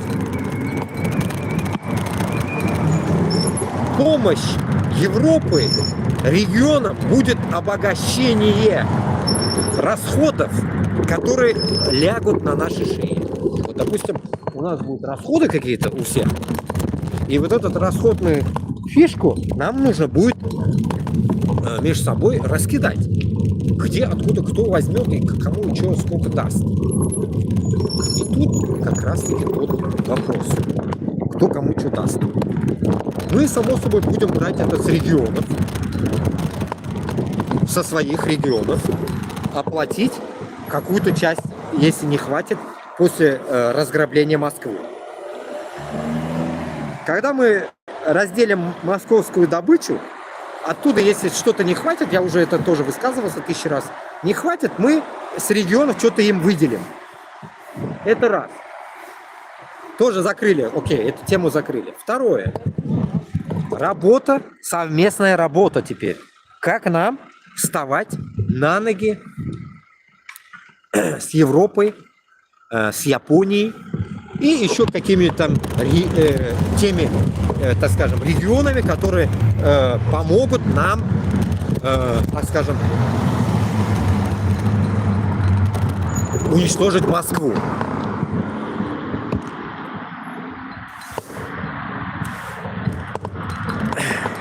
Тоже Тимур Юлман, этот полностью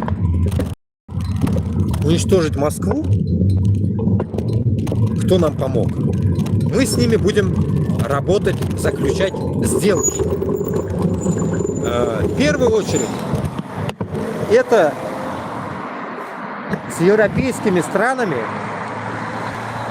заключать будем такие сделки, которые вот сейчас все компании, которые ушли, не ушли, которые существуют этой ПИ России, они будут уже работать с регионами, с каждым регионом. Допустим, возьмем по порядку. Татарстан и Башкортостан. С Татарстаном они могут заключить какую-то игру денежную, допустим, КАМАЗом. КАМАЗ, который выходит в Татарстане, его можно будет переоборудовать на, так скажем, европейский лад, чтобы там компании были уже как бы крутые, европейские, которые не такие, как КАМАЗ, ехал и сломался, а уже более правильные, так скажем, использовались материалы, техники и так далее. Потом Башкортостан. Башкортостанда много авиационных каких-то институтов и так далее, и так далее.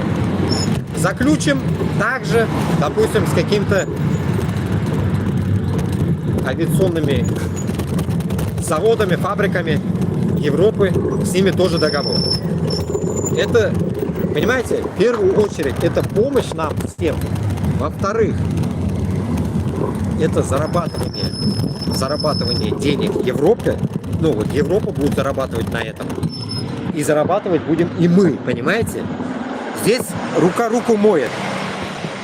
И вы скажете, нахрена им это все нужно, да? Они скажут, нахрен им, они так и так могут работать и с Трампом, и с Русней и так далее. Но тут именно загвоздка в том, что регионы должны тут заинтересованы быть. И вот эту свою заинтересованность они уже не должны балаболить, как все там наши балаболят и в ТикТоке там, и в Ютубах ведут какие-то эфиры, мы работаем, Лига Свободы Наций, все это ерунда. А вот именно нужно уже конкретно им ставить условия, над которыми они уже подумают и, я думаю, не откажут. Потому что управление через одно место, так скажем, москалятиной, целое вот это полушарие земли, это противоречит даже самим себе, им. Почему слушать одного долбоящера, уж красиво выскажусь, чем слушать одного этого ящерицу, если можно работать с 80, ну, уж 189 я не могу сказать, ну хотя бы 20 регионами этой ПИ России. Это ПИ России, 20 регионов, допустим, разделенные будут, допустим, с ними найти общий язык и разделить свою бизнес-стратегию Европы будет очень привилегированно и очень даже правильно, я считаю. Потому что тупость одного придурка, который создал эту войну, они уже видели. Они уже видят, они уже прочувствовали это. И, считайте, уже как бы тупик, короче, да? И вот им вот этот вариант должен упасть им, так скажем, именно, как говорят, у тебя карты нету, да? Этот... Ой, блин, что за шум, блядь? Что за... Как он меня достал, этот...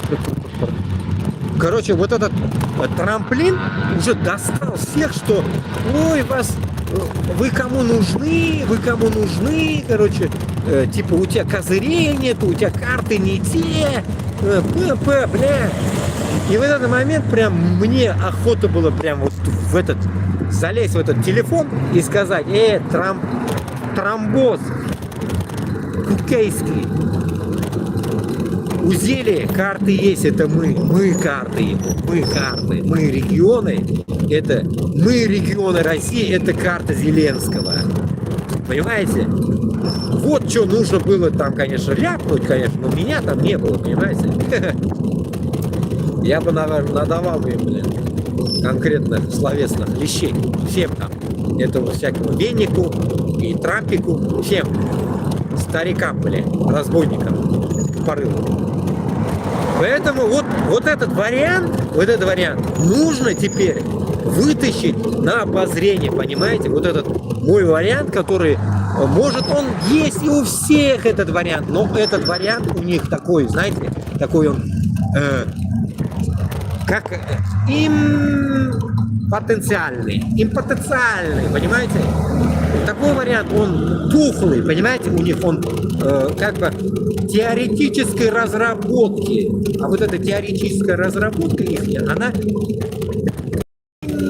потенциальная, понимаете? Вот такая, понимаете? Поэтому вот от этой потенции нужно избавляться. Нужно, как говорится, укреплять, как говорится, венно-сосудистые траектории и хорошо обогащаться кислородом и, как говорится, йохши турган асбаб, у нас говорят, асбабом, йохши турган инструмент, блин, нужно долбить, понимаете? А если он стоит вяло, значит непорядок в этих действиях, где люди действуют, ну, как сказать, хиленько действует, а вот эта хилость людей мы должны, как говорится, поднять. Весь народ Башкортостана с Татарстаном должен это осознать и поднять, понимаете, что наше время пришло. Проснуться всем, ё-моё, что тут закрыто, что ли? Проснуться всем и тем самым вот это просыпание, видите, вот тоже ремонт идет.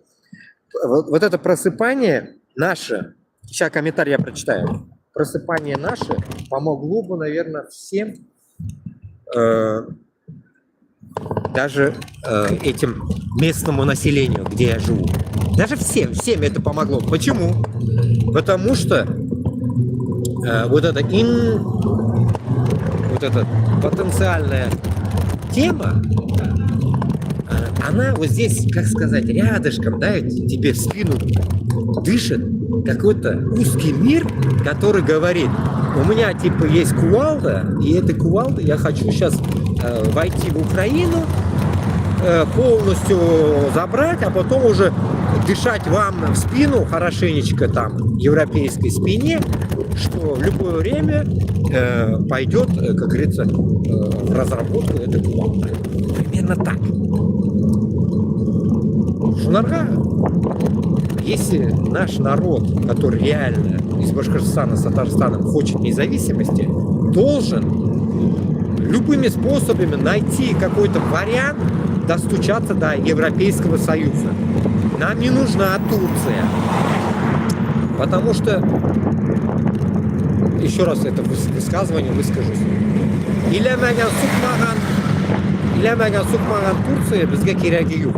Потому что они сами еще без штанов не могут разобраться в своих мыслях, и помощь их нам точно не нужна. И оларга инелерге точно не надо, понимаете? Примерно так. Поэтому нужно работать с теми, кто заинтересован в твоих, точнее, в твоих землях, как вот этот трамплин сейчас заинтересован за Украину.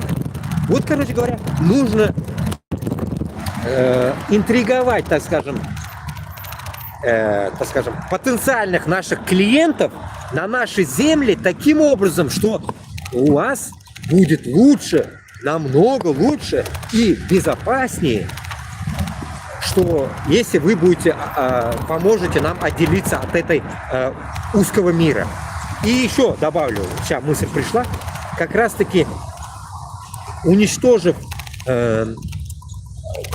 вот они же сейчас собирают 30 тысяч людей, да, ведь 30 тысяч людей они не могут собрать. И в итоге вот здесь мойка, что ли, что это такое? Пылесос, мой, вот эта штука. Ну, вот здесь интересно есть. Что-то они, воды нету, что-то, ну, пылесос, наверное, пылесос можно для машин. И вот сейчас они 30 тысяч армию ищут, потом у Англии там, говорят, 70 тысяч, 75 тысяч армий есть у Англии. Ну, вот так, короче. Ну, окей. Им будет это дешевле, вот что я хочу сказать, им будет это дешевле, когда им это все раскидаем мы. Поэтому, я не знаю, в идеале это я должен сам рассказывать. В идеале я должен выйти на какой-то стрим, понимаете, это я должен высказать где-то, чтобы подхватили эти слова другие инстанции, понимаете, другие тоже подхватили эту тему и здесь постоим чуть-чуть, подхватили другие тоже эту тему и пошло-поехало, понимаете, вот только таким образом мы сможем донести это Европейскому Союзу. И тут в этот момент, кто любит Турцию, и увидите, как Турция тоже начнет пилиться. Вот посмотрите, скажет: о, нифига себе, американцы пирог хотят сейчас раздолбанить эту Россию. О, я что-то отстаю. И в этот момент он тоже проснется, но ему сырбирмәскә кирәк. Онарға куырға кирәк. Зур иттереп. И овзана берега можно добавить. Почему? Потому что когда всегда напоминать ему историю, когда просили наши предки помощи, вы не помогали. И сейчас твоя помощь нам нахрен не нужна. Примерно так. Поэтому, когда мусульмане скажут, что не, мусульмане мусульманам помогают, не. Если слушать вас, мусульман, да, ведь с вами, вон, видим мы, далеко ушли как будто бы. Вы ни рыба, ни мясо, понимаете? Вот те, которые за мусульманский мир топите, которые там, ой, мы мусульмане, нам нельзя это. Поймите одну вещь. В Коране говорится о том, что нам разницы нету с кем. Главное общий язык находить. Главное было субординация. Главное была у нас вот эта дистанция. Не унижение, не убивание друг друга, не уничтожение друг друга. Вот это. Там не говорится о том, что там эти нам, получается, по жизни будут врагами. Не так ли? Поэтому, когда вы говорите, что вам только мусульмане должны помочь, ну, тогда вы ищите себе ответ, почему Палестина до сих пор мусульманская, а другие мусульмане смотрят на все это. Также задавайтесь вопросом со своей Турцией, которая десна целуется с Турцией. Всем это вот касается, которые хотят Туран создать. Вот примерно так. Поэтому моя тактика такая, что они не лезут в мой огород, я к ним не лезу. Все. Главная задача наша должна быть уничтожение одного врага. И забыл сказать, вот это же я говорил на другую тему перешел, блин. И вот в этот момент европейцы, которые вкладываться будут в нас по уничтожению Москвы, осознают, что им уже в дальнейшем тратится по 2%, потом на 5%, которые хотят повысить на вооружение, им не нужно будет. Понимаете, вот что нужно им донести. Им не нужно будет это чертовое, получается, вооружение до такой степени, что и у них будет какой-то враг где-то стоять. Все, они потом будут также жить спокойно. Расходов не будет. Вот один раз израсходоваться по уничтожению Москвы. Все, больше ничего нахрен не надо.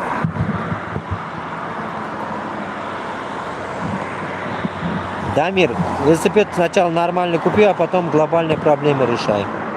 Ой, Дамирчик, Зиннерса, Манкурт что ли? Ну ничего, ничего, Дамирчик, как говорится, подойдем мы к тебе тоже. Адресini yazıp kaldır yarım mı, Дамирчик? Велосипед купить или не купить, какая тебе разница? Синяли за экраном, понимаешь? Я тебя не слышу, я не вижу твой канал, Дамирчик, чтобы потом мне такое писать. Велик-то хожу или нет? Какая тебе разница, в чем я хожу? Пешком хожу или на велике хожу? Какая тебе разница? Нормально он у меня или не нормально? Вот такие вот мрази высокомерные.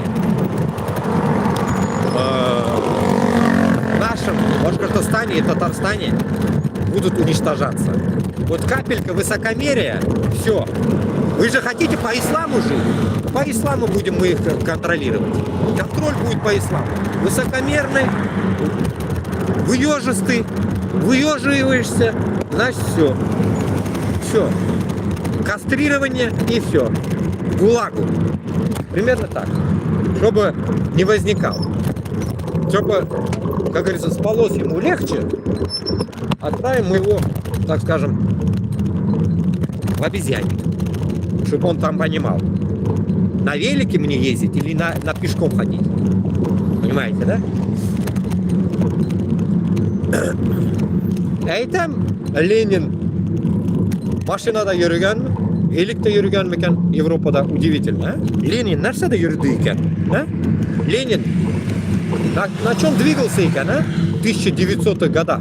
Интересно, надо было спросить у него. На чем же двигался Ленин? Который как-то так и сделал революцию, а? Снес царя. Интересно. Ленин баба, на чем же ты двигался, а? В Европу, интересно. Интересно. Интересно.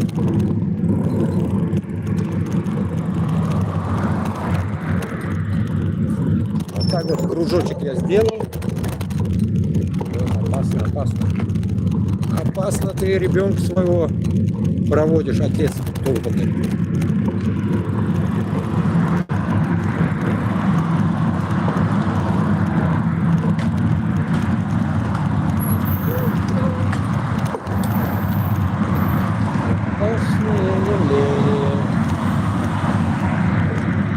Столько людей на покатушке.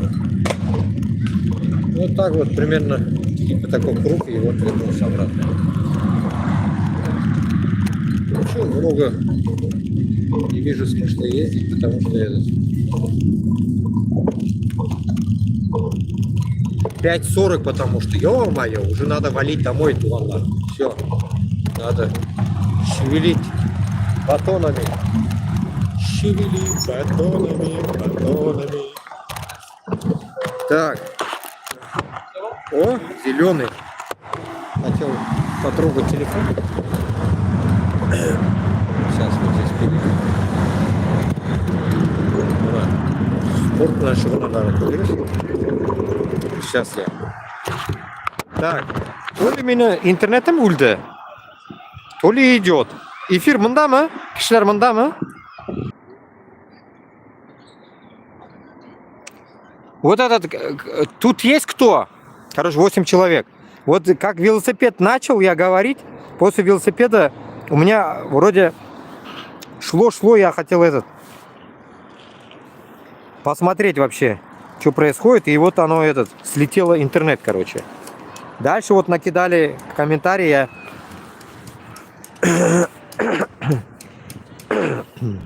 Кто тут пишет? У Зели нет карт.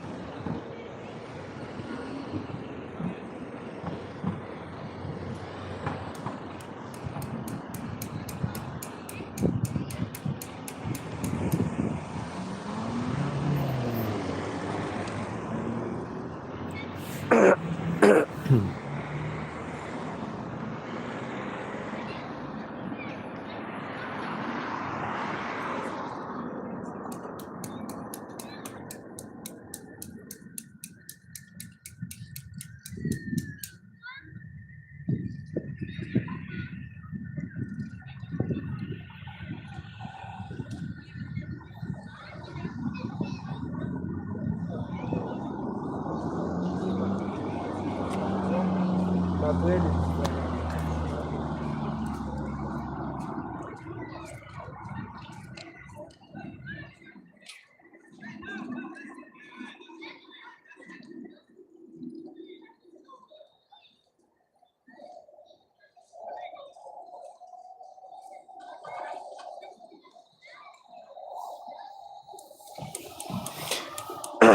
Я не знаю, вот эти вот, когда это, этот, после велосипеда столько налетело комментариев, меня было слышно или нет, я так и не понял. 29 человек было, короче. Я вот этого момента не могу понять.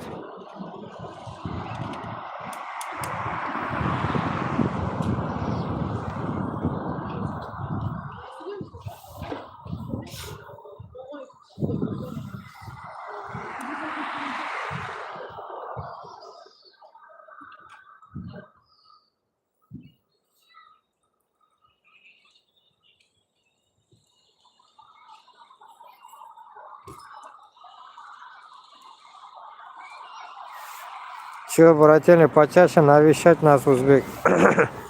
Равшан, салам алейкум.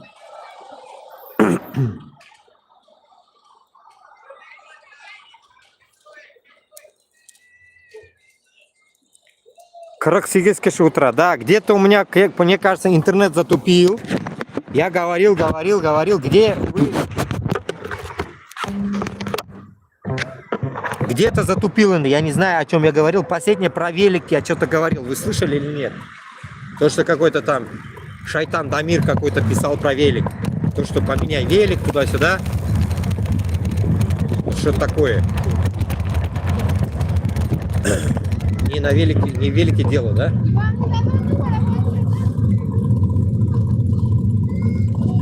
Я потом что-то про Ленина говорил. Короче, все, тут Услам Кайтам, короче, надо дергать быстрее домой. Ну, ифтар, короче, будет у меня. Иншаллах.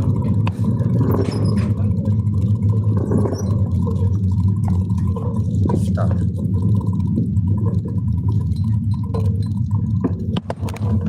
Да, узбекам тоже надо свобода. Озат O'zbekiston bo'lishi kerak. O'zbekistondan ozod bo'lish kerak. Xitoyga sotilmash kerak. Xitoylarni ko'tiga tepish kerak. Как вот этих турков, месхетинцев там гнали санными тряпками, трусами. Вот так надо их тоже гнать надо, этих китайцев. Этих узкоглазых гнать надо всех тоже. О, солнышко как вышло. Всех надо гнать.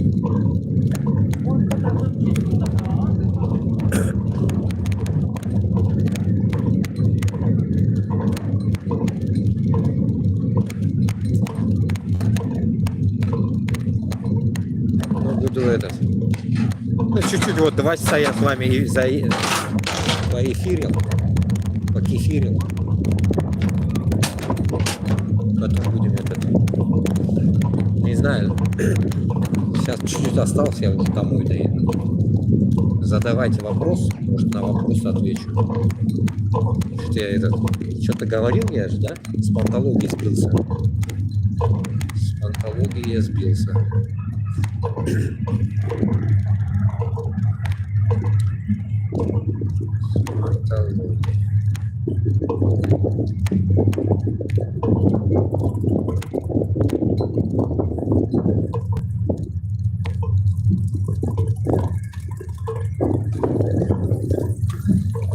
Так, сейчас я приеду. Да, сегодня тепло. Ну как тепло, это солнце. Прохладно на улице все.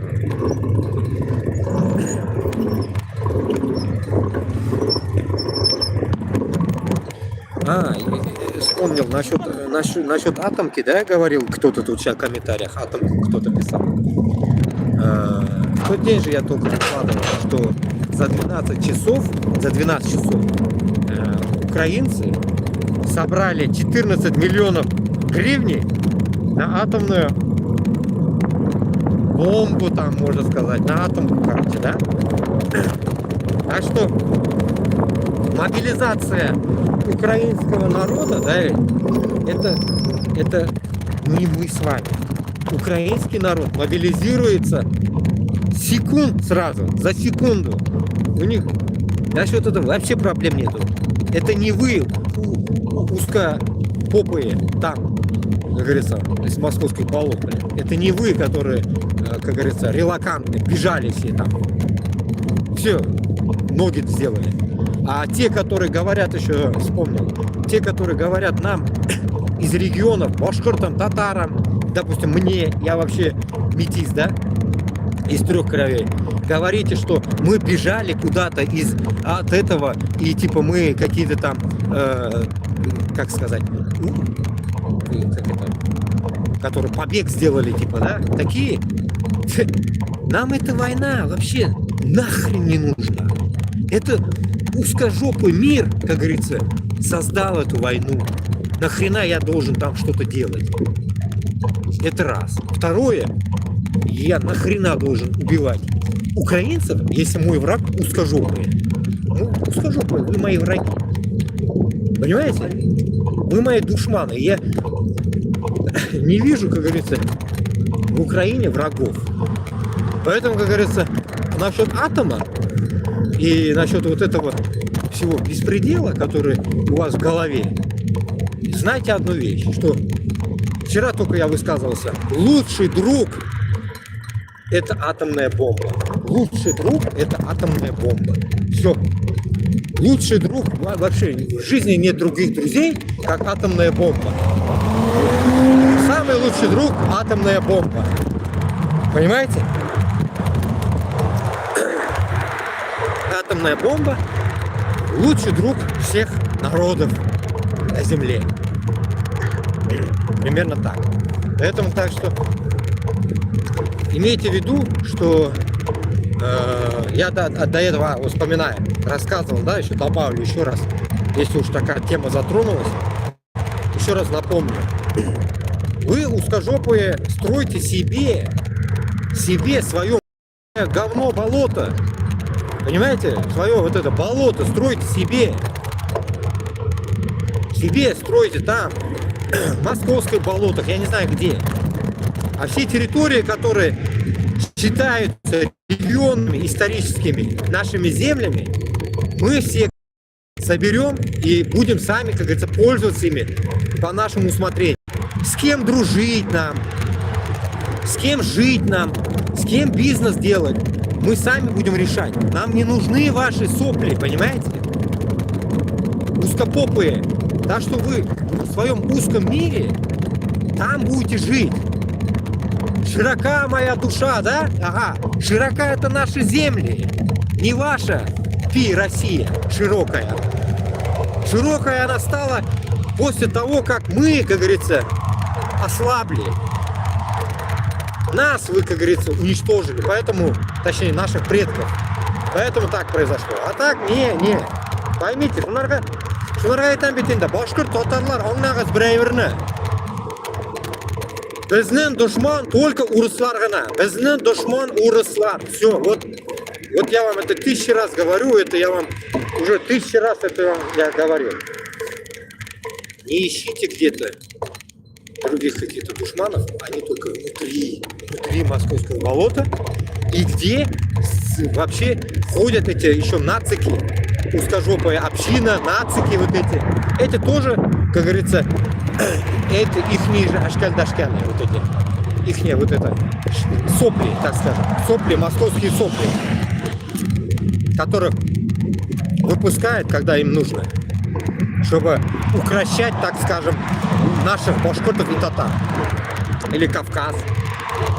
Но русский мир должен понимать одно, что пока местак. В дальнейшем все изменится. Вот поэтому я и об этом я вам и рассказывал там, вон там, сидя на скамеечке, что французам, немцам, англичанам, полякам нужно показать, что разделенная Россия только для вас будет плюс. В первую очередь не будет войн не будет, поймите. Вот это самая главная наша стратегия нашего разделения от этого узкого мира, потому что наши Сегодня только я выкладывал насчет северных амуров. Наши башкирты, наши предки, да, на своих лошадях башкирских гнали, как говорится, французов во Францию, где сейчас я нахожусь. Итог какой? Итог здесь. Не нужно понимать его прямолинейно. Нужно его чуть-чуть понимать зигзагом. Понимать зигзагом это означает, значит, что вся вина в московской системе, в московском болоте. Вот пока мы держим, как говорится, в живом состоянии это московское болото, она, как вампир, будет сосать все наши ресурсы и отправлять нас на всякие тупые войны. Поэтому, когда им донесем мы, европейцам, эту всю систему, у них уже не будет вариантов где-то что-то отмазаться или что-то сделать. Для того, чтобы у них не было вариантов, вообще, чтобы они действовали по нашему уже усмотрению и слушали наши аргументы, нужно не балаболить в интернете, как все мне пишут, что ты балаболишь, что... Да, на самом деле, да, вот эти вышестоящие наши, так скажем, амбудсмены, или как их можно назвать, которые носятся везде там, Габасов там с Хашаповым, бла-бла-бла, короче. Вот эти бла-блакары, короче, должны, как говорится, действовать уже не по таким бла-бла этим делам, а те по таким местам, по таким кабинетам надо ходить, что интриговать именно нашими землями без московского гнета. Вот все, вот точка вот в этом только. А то, что там творится или творилось, как говорится, в прошлом между вот этим Наполеоном, если историю брать, и так далее, если у них где-то там останется или осталась какая-то злость или там какая-то вот обида в этой исторической данности, это нужно аргументировать, как я вам сказал, только по вине Москвы. В данный момент тоже такая же фигня. Украина, помню, в сентябре-октябре в прошлом году, здесь, если помните, я высказывался, пересапался в Париже, так скажем, мне работу предложили в Париже, а мне нужно было комнату или койко-место. И звоню, а там украинцы берут, говорят, я говорю, из Башкортостана. Он говорит, это что, где это? Я говорю, Россия. Не берем. Вот, понимаете, вот этого, чтобы не было, у европейцев то же самое будет. То же самое будет. Почему? Потому что я, как вам говорил, у меня в документах написано Руси, короче. И везде написано Руси. Вот этот документ даже доказывает то, что они нас определяют как узкожопых. Поэтому им нужно показать, что мы не узкожопые, как говорится, а мы башкирты и татары, которые, как говорится, внутри этой России находимся в рабстве. И чтобы наше спасение и их спасение, ихняя тишина, ихняя вот эта демократия остается в целостности только тогда, когда мы полностью уничтожим это мракобесие под названием московский гнет.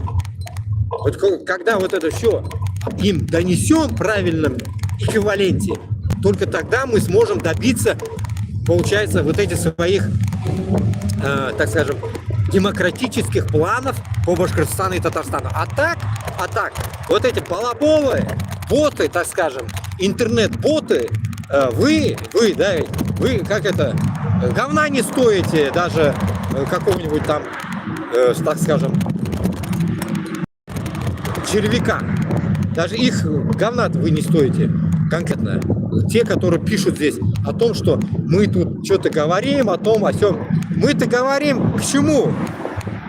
К тому, что в данный момент у нас нету, так скажем, в руках оружия. Если бы было бы у нас оружие в руках, мы бы не говорили бы. Мы бы просто стреляли. Проблем нет. Как говорится. Как немцы говорят, keine проблем.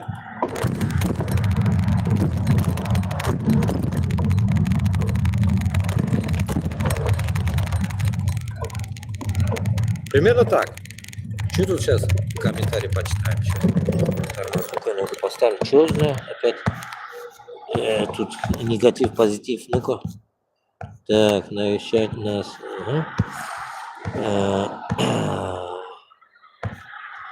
э, русские территории Украины вернут себе домой в Россию. Сказочник. Сказочники вы.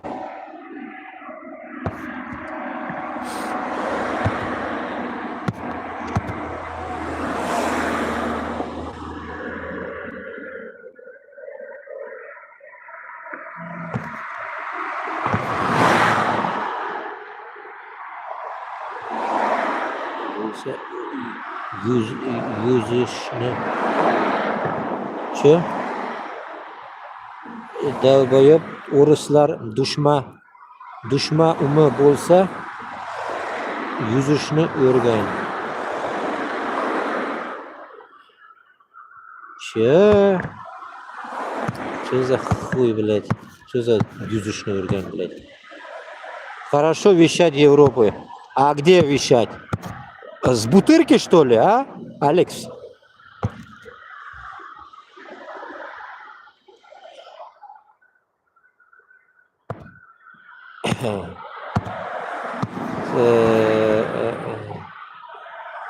Да, слава Украине, слава ЗСУ, слава Зеленскому, да, алга. Альбина Зинатуллина. Башкортостан в России, у нас нет гнета от москвичей. Ой, ой, Альбинка, Альбинка. Эй, потакса. Боже, какой ты раненый в голову. Ой. А вы этот, как говорится, в жопу вы раненые все.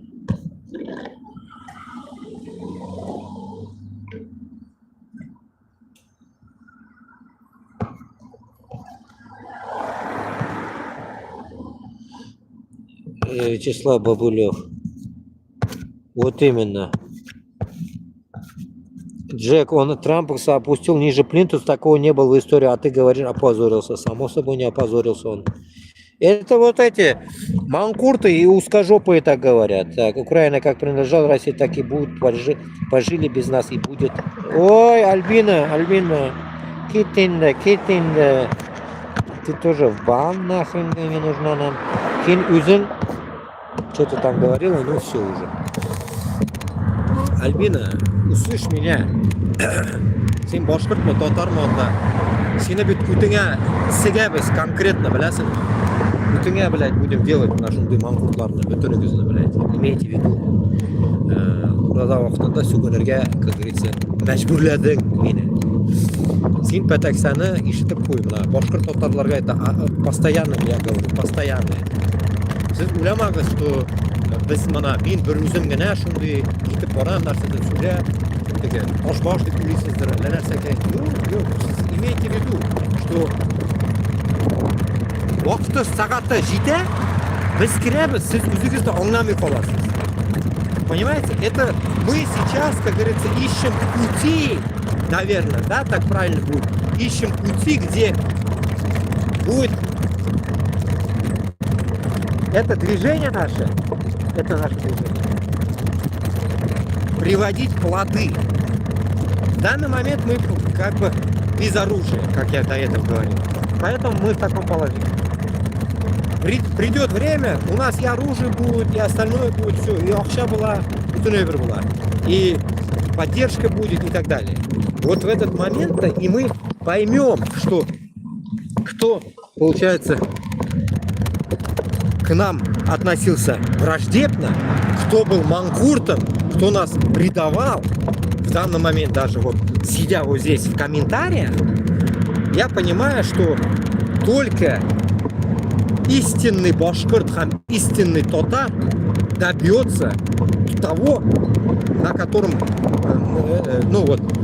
на котором пути мы идем. Вот этого добьются только истинные.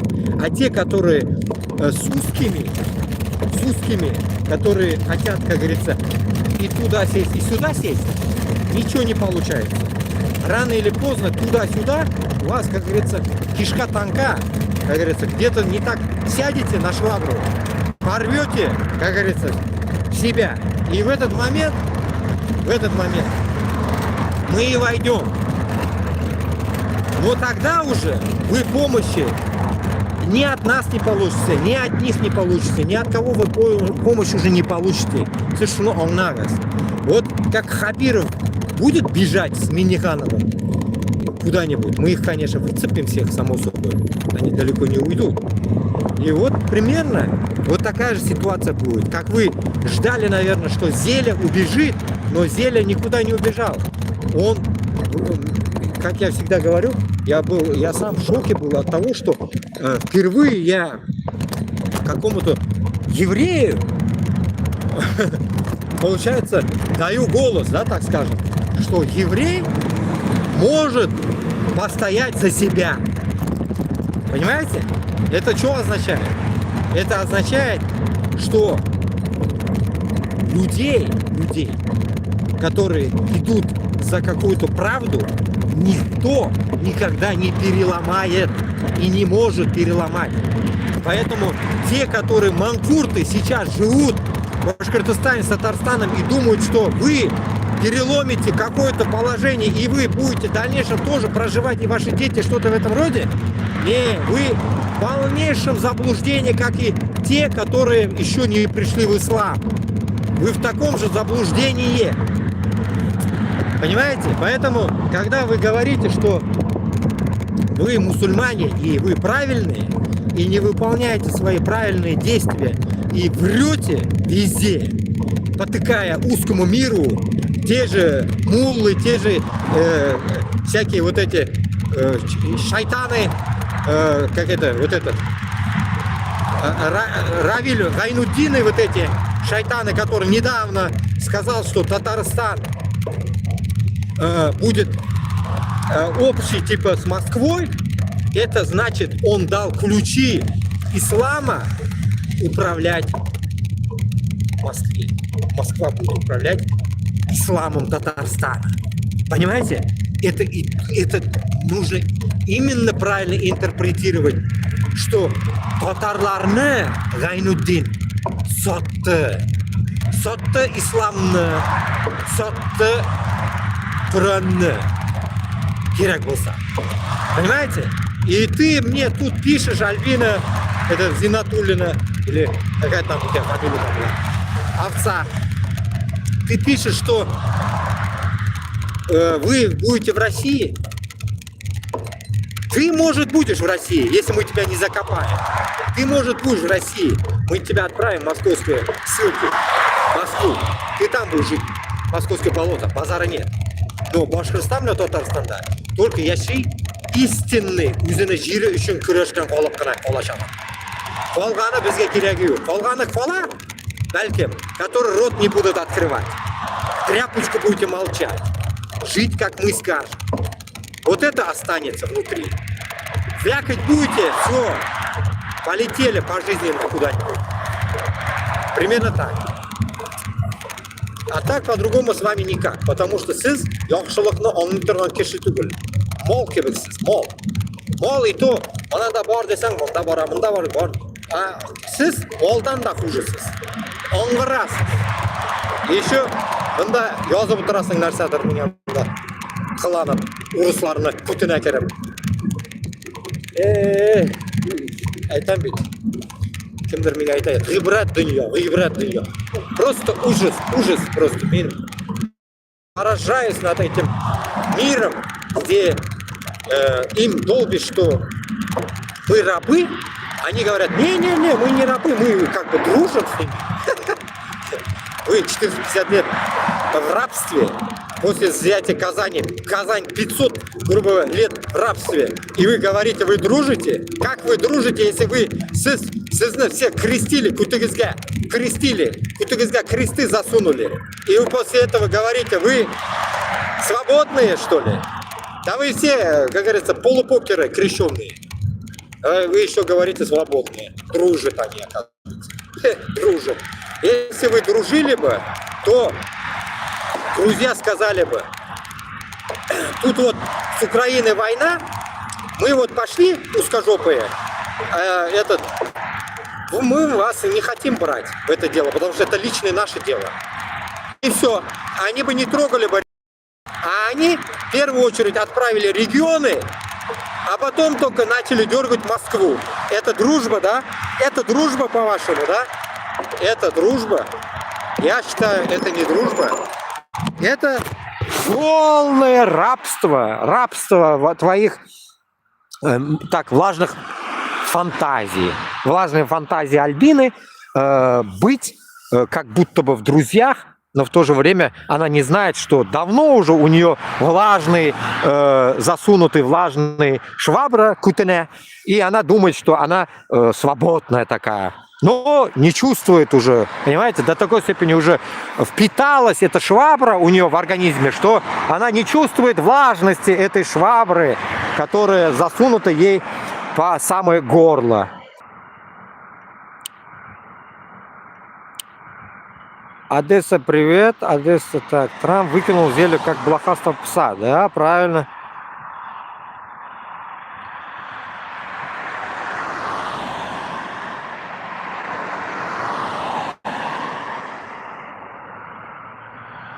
Хаума ептаж.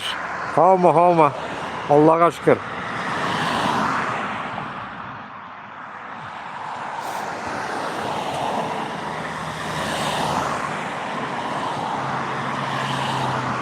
Шап сөйлейсің.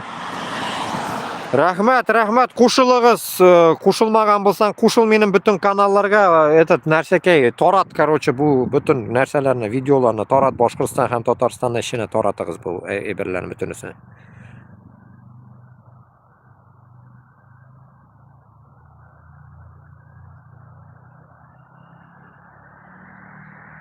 Да, Путлер Россию из большой восьмерки в азиатскую шестерку опустил урки. Да, я как раз Китай там вообще кайфует.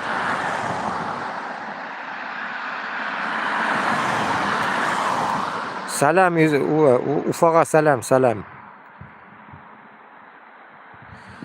Так что давайте, 2 часа 40 минут, сейчас я его выставлю, 66 киши туганлар, крем, время уже, уже время, ифтар открывать надо, пойду, бегу, намаз вақыты бет, мен вообще стрим итмейм дегені, но ішлерге туры келді, стрим, чтобы не терять связь с вами, как говорится, вон самолет какой-то летит, кукурузник. Ну давайте.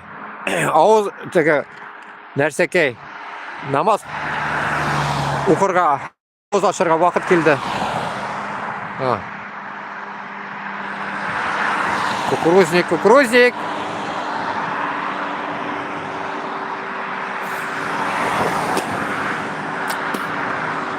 Давайте, кім ураза ауыз аша бүтінігізге яқшы менің тілеклерім. Пусть этот Алла қабыл етсін уразаларыңызны, тұтқанларны. Исән сау, керем. Ёбам, давайте. Распространяйте, я его сейчас выставлю этот